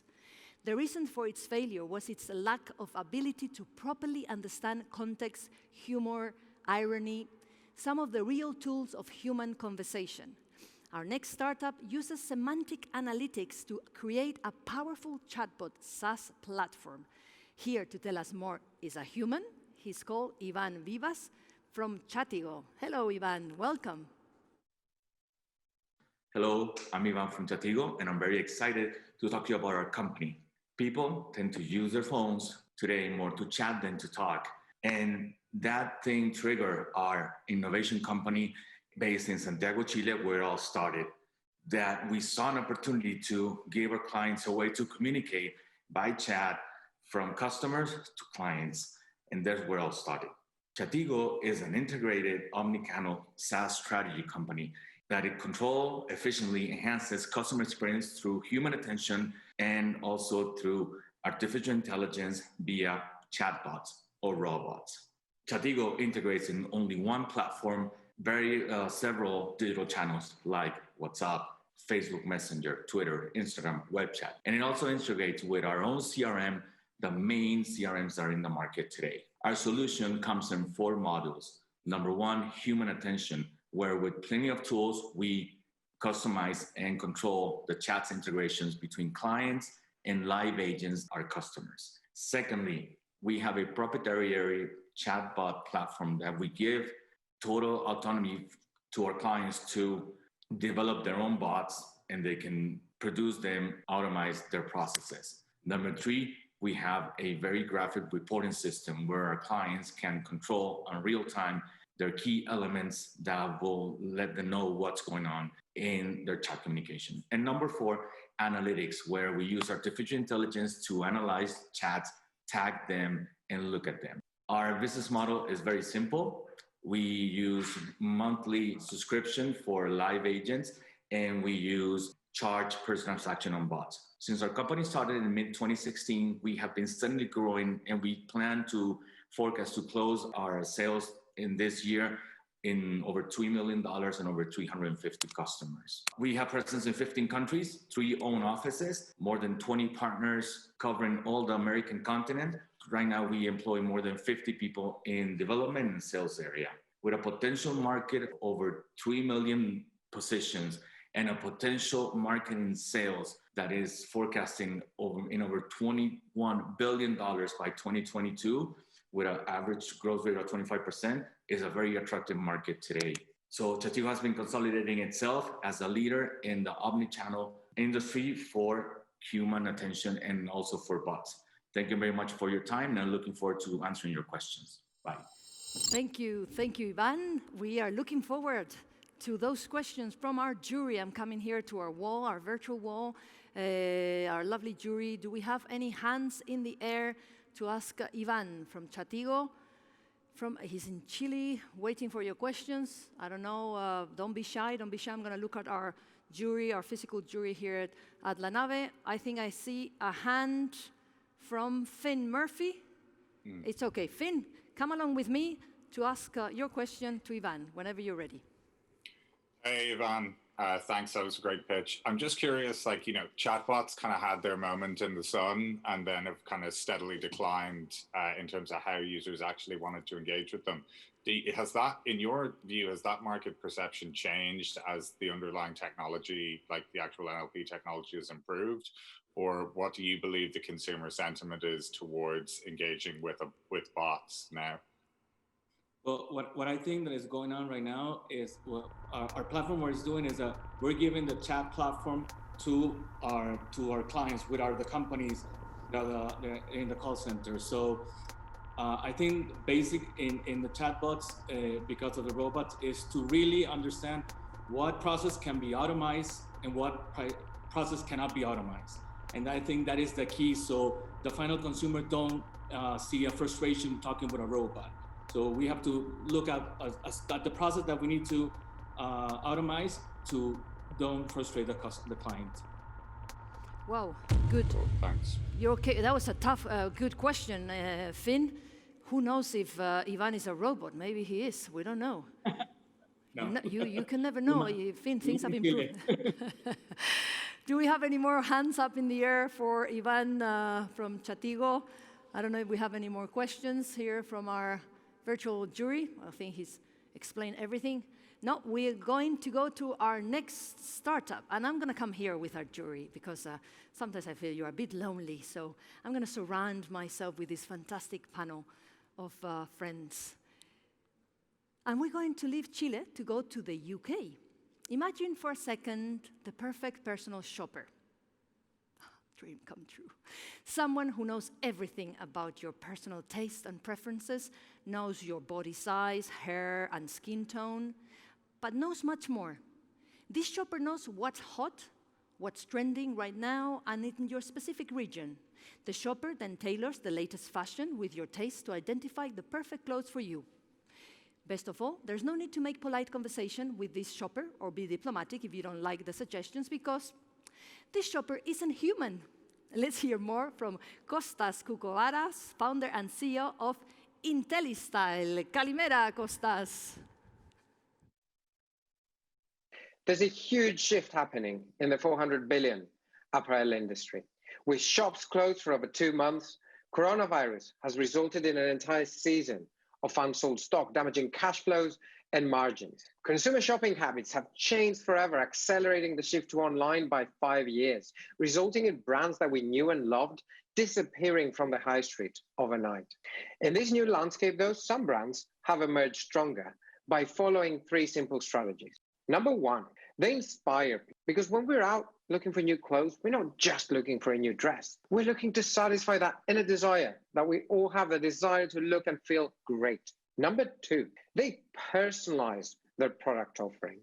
In fact, Dolce & Gabbana, one of our customers, found that 20% of the sales executives are responsible for 80% of their sales because they know the customer that well that they can offer them the right product. Number 3, they have moved beyond the confines of physical space, engaging with customers across different channels. At IntelliStyle, we help retailers personalize their product offering across multiple channels through the use of AI-powered fashion styling. Here's how it works. Our AI trawls the web, collecting thousands of outfits put together by some of the world's most prestigious stylists, and then uses that knowledge to style customers based on the latest trends, as well as who that customer actually is. Our chatbot takes care of the most repetitive tasks of finding out about a customer, such as what's their skin tone, what's their hair tone, what's their eye tone, what's their body type, are they shopping for a particular occasion? And then it helps them find the right product. Customers can see outfit recommendations on the web on a product page, or customer service agents can use our AI to help customers find the right product remotely or in a physical store.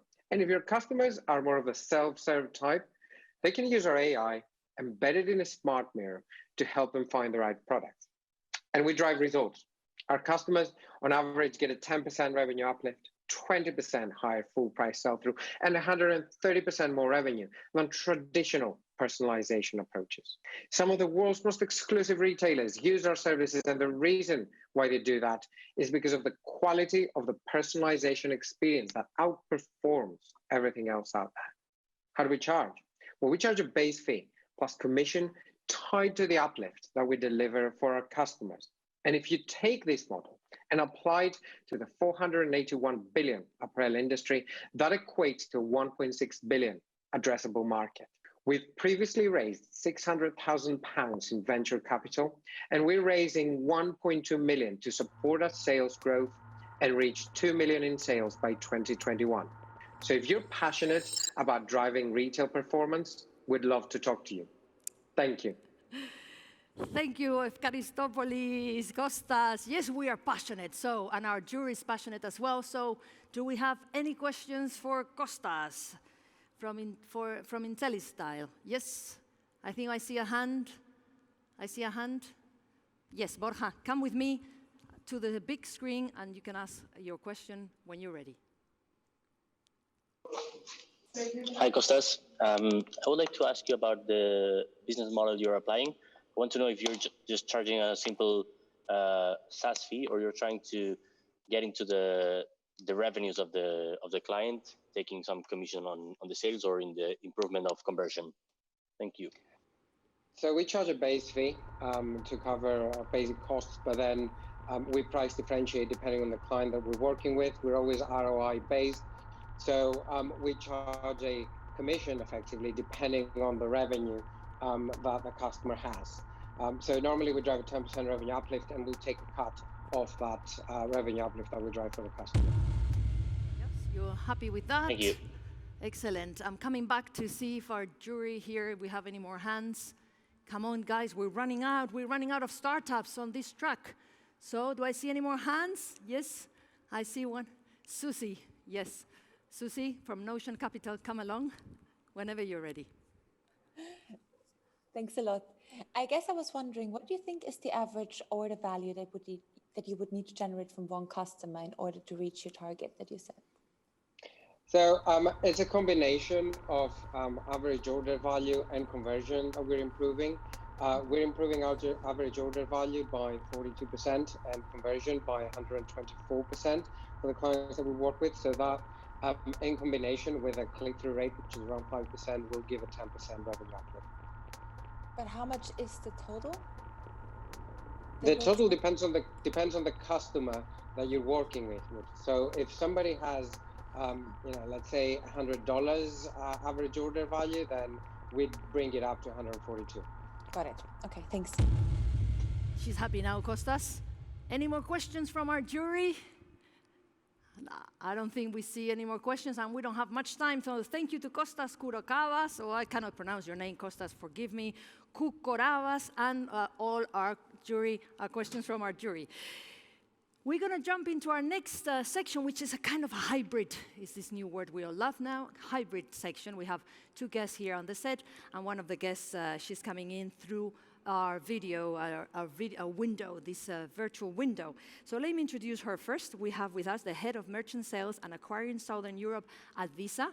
She's going to talk to us through the screen. She is Roble Dorronsoro. Roble. There is a point that perhaps is not being widely discussed when we talk about trends in the workplace, and that is the earned wage access. What is your view on this trend, and what's Visa's approach? Thanks, Elena. Well, COVID-19 has accelerated trends already beginning to be seen a few years ago. And one of the areas where we've seen a greater change is in the workplace with a flexible working environment. But it's also true that until now, there's been some aspects that haven't changed. For example, paychecks. Employees have received their paychecks in the same scheduled manner for decades. Expectations for real-time payments combined with socioeconomic trends are fueling a change to the traditional pay schedule. This is even more important now due to the economic impact of the pandemic, and workers feel increased financial pressure.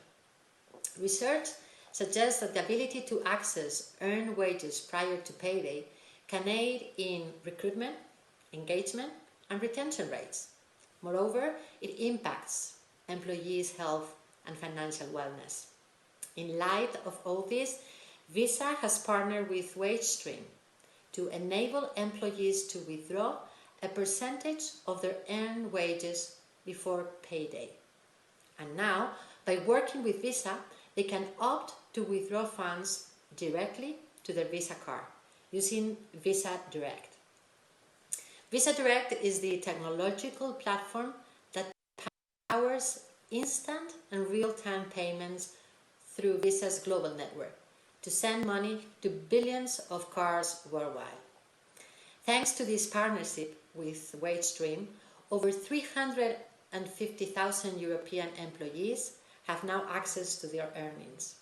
And according to the company's research, 77% of users felt less stressed, almost 48% had avoided going into their overdraft, and 40% said they'd avoided using a payday loan.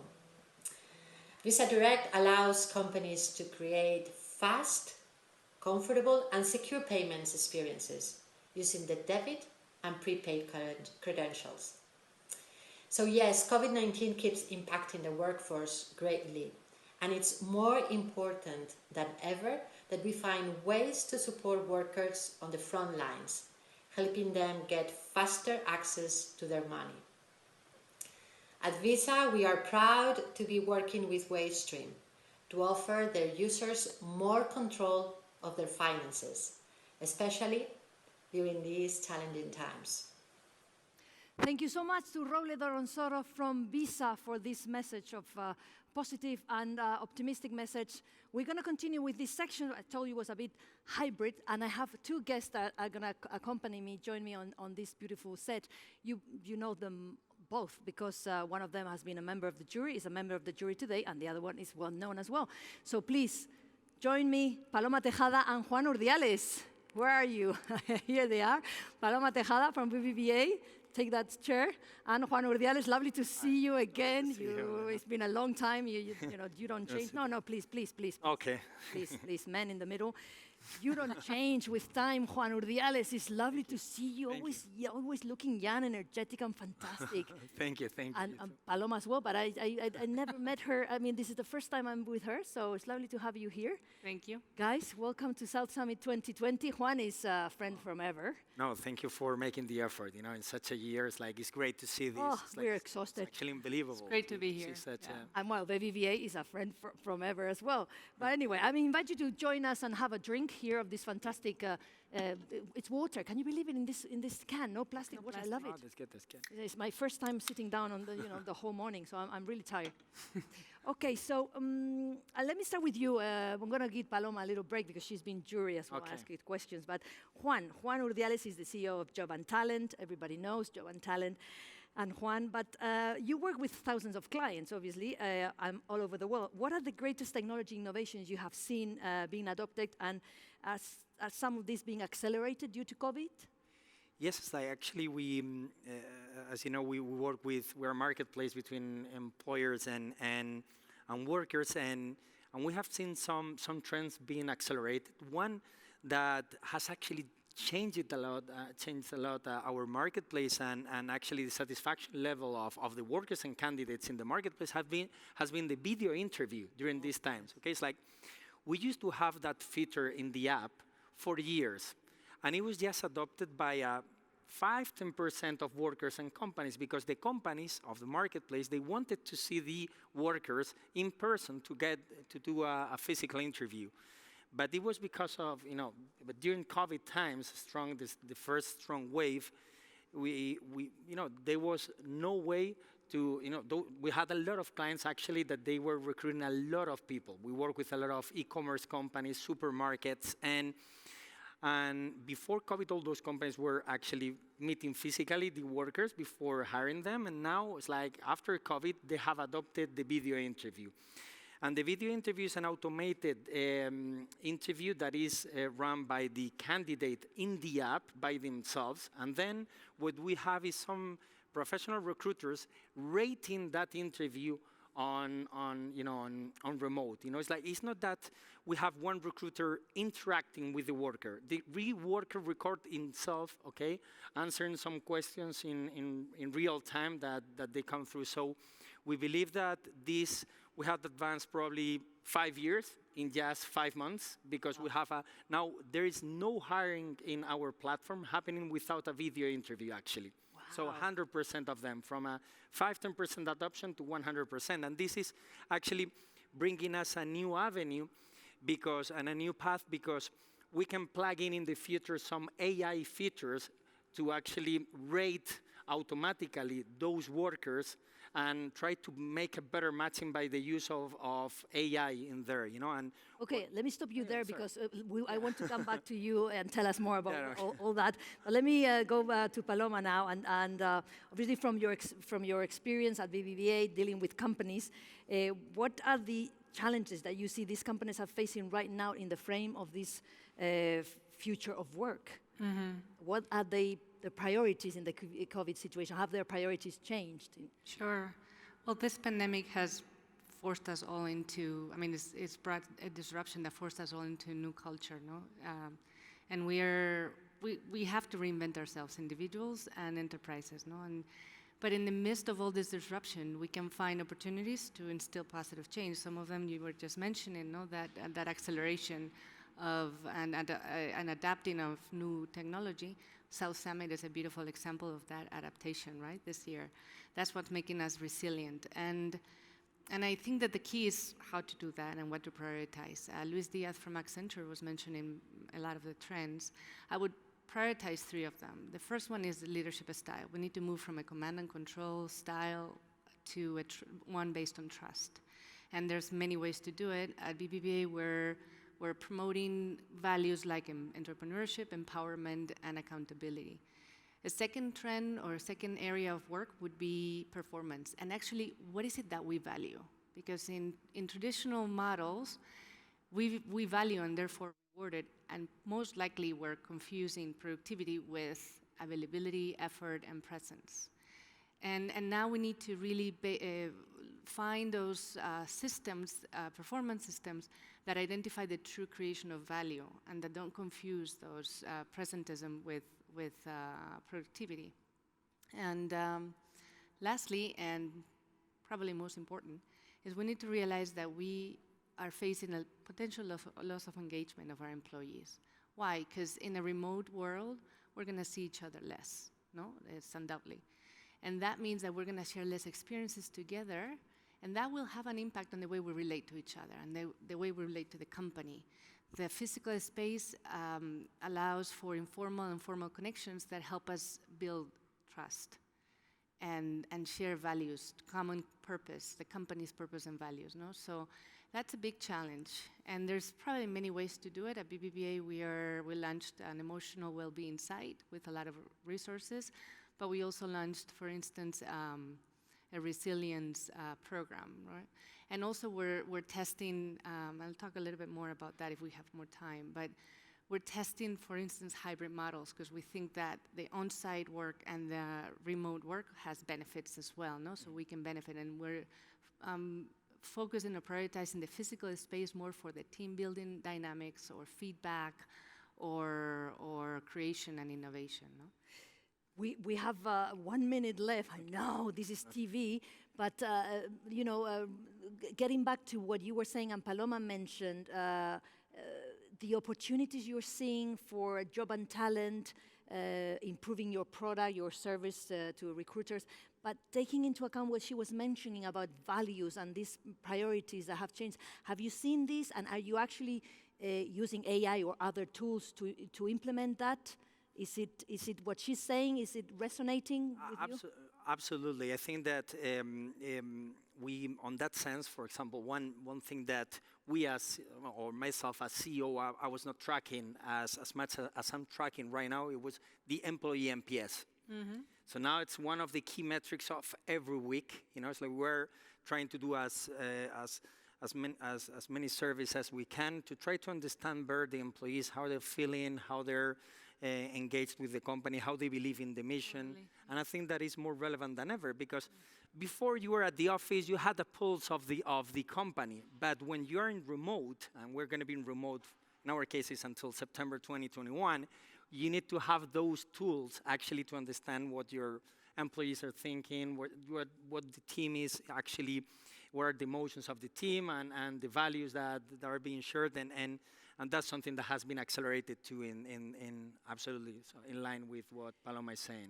Paloma, I don't want to go without asking you what you wanted to say in 20 seconds. Yes, I just wanted to add that right now the most crucial thing is that we don't forget the emotional side of the solution, because in a crisis, most companies focus on, and we need to focus on the contention, on the P&L, on the results. No, we need to protect the results, but we also have to focus on the emotional side, and applying empathy and compassion can help our employees navigate through this very complex journey right now, and that's why focusing on resilience that will help us overcome negative biases, build an agile mindset, or gain self-awareness and help us connect to each other in a more positive way is crucial. So I would just say that let's not forget the emotional side, and let's help our employees build resilience.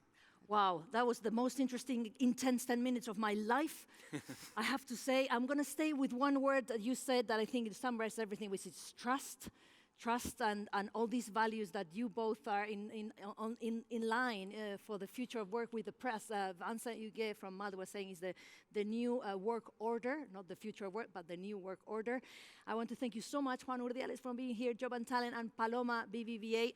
We have to say goodbye to Paloma, Tejada, BBVA, and Juan Ordiales, Job and Talent, but let's keep meeting. Yes, of course. I'm waiting for you here next year. Thank you so much for coming. Bye. We have to jump on to our next startup. This is TV, and there's no stopping. We are flying to the UK now to meet startup number 10. You are probably getting used to ads that seem to almost predict what you're thinking. Our habits, custom, and tastes feed powerful algorithms that some websites use to tailor much more effective ads. The thing is that we are increasingly concerned about sharing this data with websites, and more of us are using the web anonymously.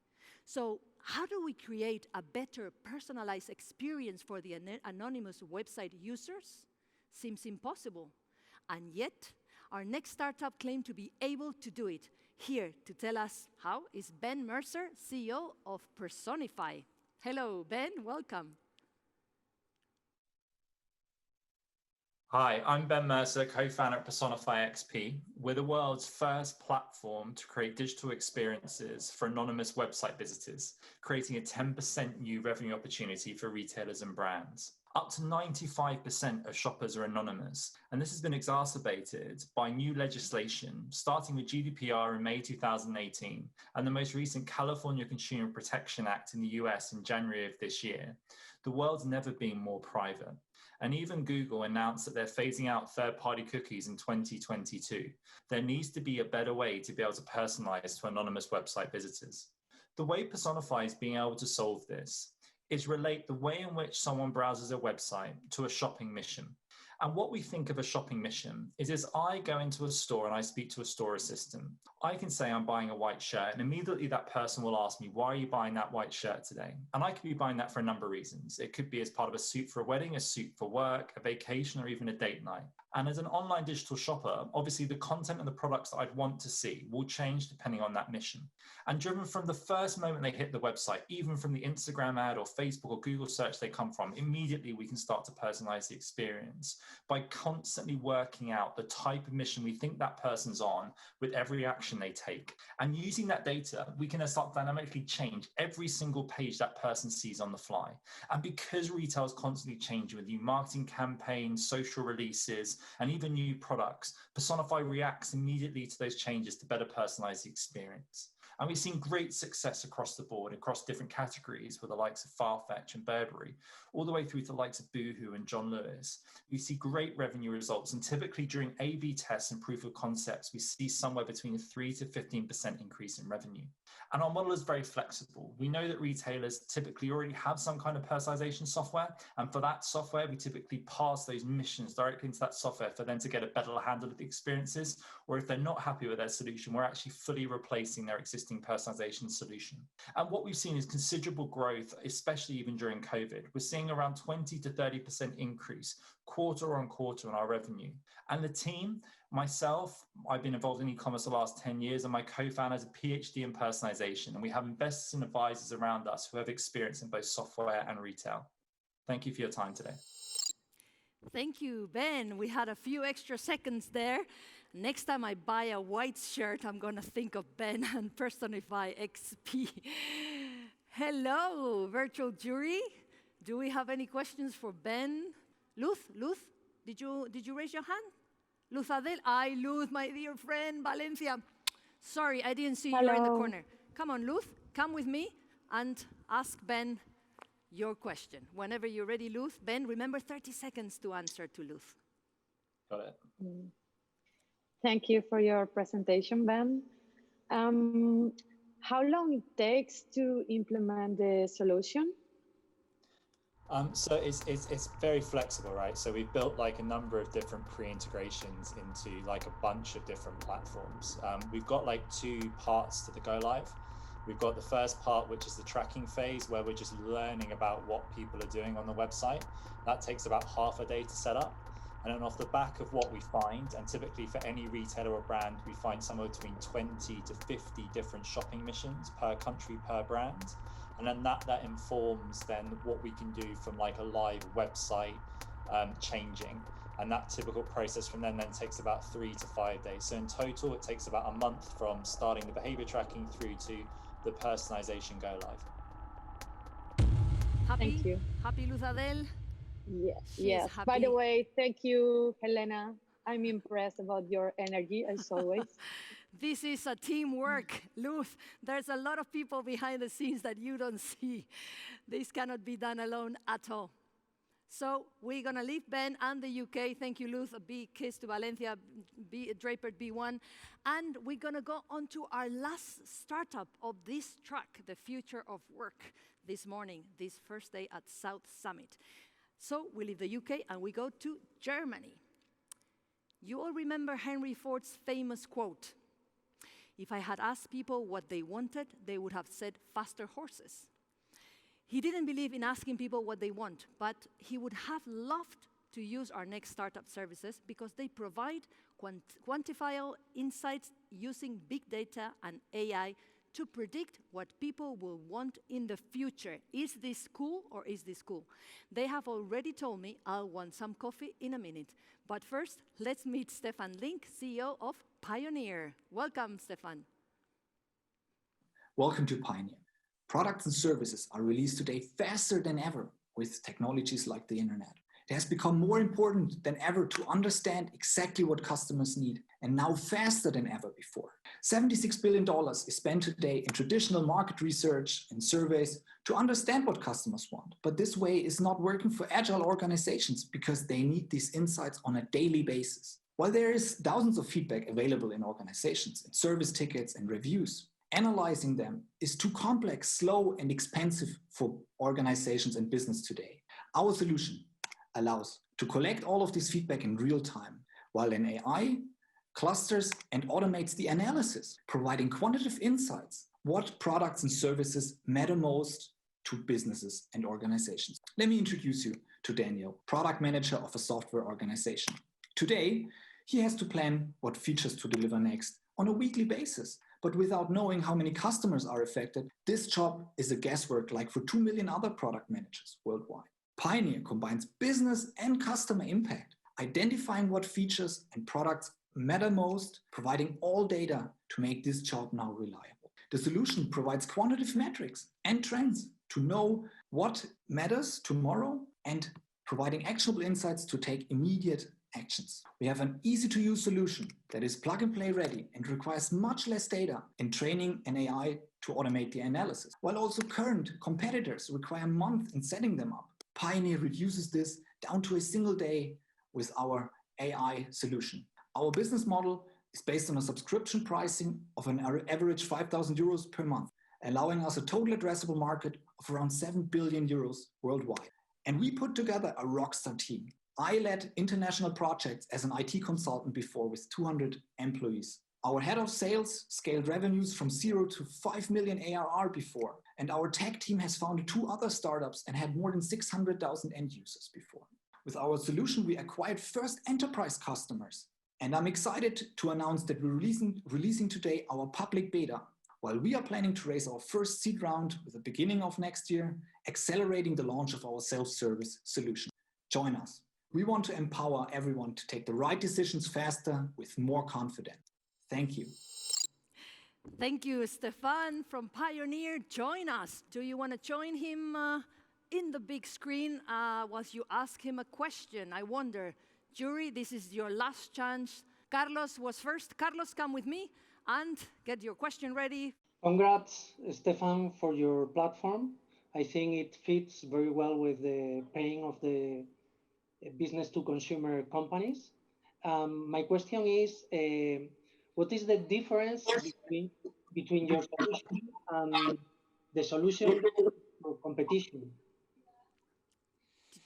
Thank you. So the main difference is the easy-to-use and self-service approach that Pioneer provides. So basically, we rely on a transfer learning AI approach that doesn't really require labeled data and doesn't require this setting up and data science teams. So instead, end users like product managers can plug and play and gain insights from the data in day one. Yeah, and it learns along the way with recommendations from the system, and that's why it improves the accuracy. And other solutions require months in actually achieving this accuracy. We ran out of time. Thank you there, Stefan and Carlos. I believe there was a question from Andy from the Venture City. Is this right? Yes. Yes, you. Andy, wait. We need to fly you here. We take a bit of time to fly you to this. Now you're in the big screen. Go ahead, Andy. Yes, my question is, how do you plan to gain customers? How do you plan to get to the final user and reduce the friction in the sales? So yes, we rely both on inbound and outbound sales strategies, actually. Of course, using all like marketing strategies, like social media, etc. But nevertheless, we're having a bottom-up sales approach. So that's the strength of Pioneer. Just plug and play the solution. And so set up an account on the website, gain insights quickly. And while hooking actually the end users, we find out who's interested and then sale within the organization and the enterprise. Thank you. Okay, Andy, we're happy with that. I don't know if there's any other questions. This is your last chance. No more questions because we ran out of time. So thank you to Stefan of Pioneer in Germany, and obviously thank you to our jury, the physical jury at La Nave here with us for their presence, and our virtual jury in that fantastic wall we have over there for joining us. Tonight, this afternoon, we'll know the winners of this track, Future of Work. Good luck to all entrepreneurs. Thank you for being here. Thank you to the jury. Strength and honor to decide, take a decision who is going to go to the final. And before we finish the track, well, to end the track, we have a fantastic conversation prepared for you, for us, for all of us, with our dear friend of South Summit. I think he's ready for us. US author Hunter Thompson said, and I quote, Generation X got off easy compared to the hideous fate of the poor bastards in Generation Z. They will be like third-class passengers on the Titanic, trapped in the watery bowels of a sinking, unsinkable ship. End of quote. This wasn't mine. Excuse my bad words. So it doesn't look good for Generation Zers or Zoomers. Yet, The Economist has described Generation Z, or Z, as a more educated, well-behaved generation than those that preceded it. How will they adapt to these difficult times? Here to discuss this matter for our final chat of the day, we have invited a well-known investor, successful entrepreneur, and dear friend, as I said, of South Summit. No other than one of Shazam's co-founder. Let's welcome Diaz Muhaji. Diaz, how are you? Lovely to see you again. Very well. I hope you can hear me okay. We can hear you and see you okay. You remember La Nave? You were here, I believe, a couple of years ago on our arena stage. Absolutely. I think I fantastic experience. Introduce you. We miss you, but it's great to have you there with us here with us. So, Diaz, first of all, tell us, well, who doesn't know Shazam? Who doesn't have Shazam on their phone, you know? I still remember Chris Barton's presentation last year. That was excellent. Lessons you've learned from Shazam that you find helpful today? You know, we started Shazam 20 years ago now, even though that sounds horrible. And one of the things which I learned from that experience is that it's okay to be ahead of your time, because then you get a chance to invent the future. So that's the kind of the lesson learned I took from that experience, all the ups and downs over the years. And that's what I try to kind of apply, I guess, in my life today. Wow, excellent. That was pretty good. So even if you're ahead of your times and you make mistakes, you'll still have time to fix them, right? What do you see then from your experience now? And I remember when you started Shazam, you said you were very naive and you made a lot of mistakes. But now, with your experience about business and shaping the future from 5 to 10 years' time, I know it's a long time and anything can happen, but you're not as naive as you were. What can you tell us about what you see? You know, I've found as an entrepreneur, we sometimes made the same mistakes over and over again, being over optimistic, you know, hoping for the best. But I stick with that because I think we need to have that optimism. And what I see really is three key themes shaping the future. The first is perhaps obvious, which is, you know, tech. The second is green. And the third is youth. And I think those three trends or macro themes coming together will give us a picture for the future in 5 or 10 years from now. So I look carefully at what's happening in technology, you know, what's happening with themes around sustainable development, renewable energy, and then perhaps most importantly, how do young people see their world today and in the future? Let's talk about that last one then, Jirash, about the next generation and the youth. Well, we are not Generation Z. We are not, well, you might be a millennial, maybe old ennials. No, I'm Gen X. Welcome and join the club. What do you see in this new generation, these Zers, Zoomers? What are the characteristics that you see? Yeah, so this generation is very entrepreneurial. I mean, I've got 3 kids, Tanya, who's almost 14, Max, who's almost 11, and Jeremy, who's going to be 8.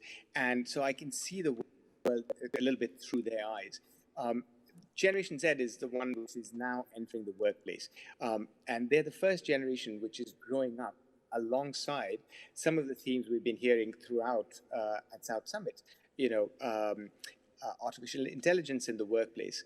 I've invested in a company called MiVite, which helps big companies avoid unconscious bias in their recruitment processes.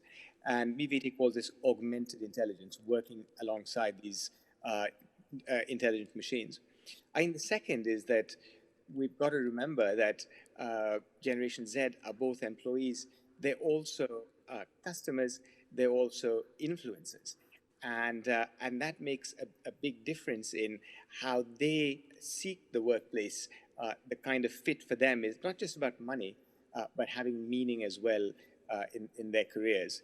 And frankly, I think as influencers, their role is you know, dramatically more than the generations which came before. So I think that combination makes this generation, you know, substantially different from the ones which came before, even though I did find your quote at the beginning really hilarious. Okay, just a couple more questions quickly. Juan, could you tell us another of your current investments that either are led by this Generation Z or that youth, or are addressed to that youth that you think are quite interesting or particularly, well, original, ahead of the trend? Absolutely. So I should say that I spent a couple of Save the Children, which gave me a real belief in the power of young people to change the world. So I try to now put my money where my mouth is and invest in what I call tech for good. So companies which are trying to, you know, build a great business, but also have a positive impact on society. And I particularly look for those characteristics in the CEOs and the team, that resilience to be able to overcome, you know, tragic events like some of what we're living through this year. So I've invested in EdTech, so shifting from traditional education to, you know, online digital entertainment, education rather, I've invested in companies which help immigrants in the UK called Jammer. I've invested in a company called Beam, which helps homeless people, a company called Erase All Kittens, which helps girls learn how to code. So it's a variety of themes, but all of these are people, young people, I believe, on a mission to change the world. So it's a social investment, impact investment, not only to make money, but to do good to the world. Well, this is where all the investments is going at the end of the day. Just to finalize then, a quick advice or a clear advice to organizations from your point of view about the future of work.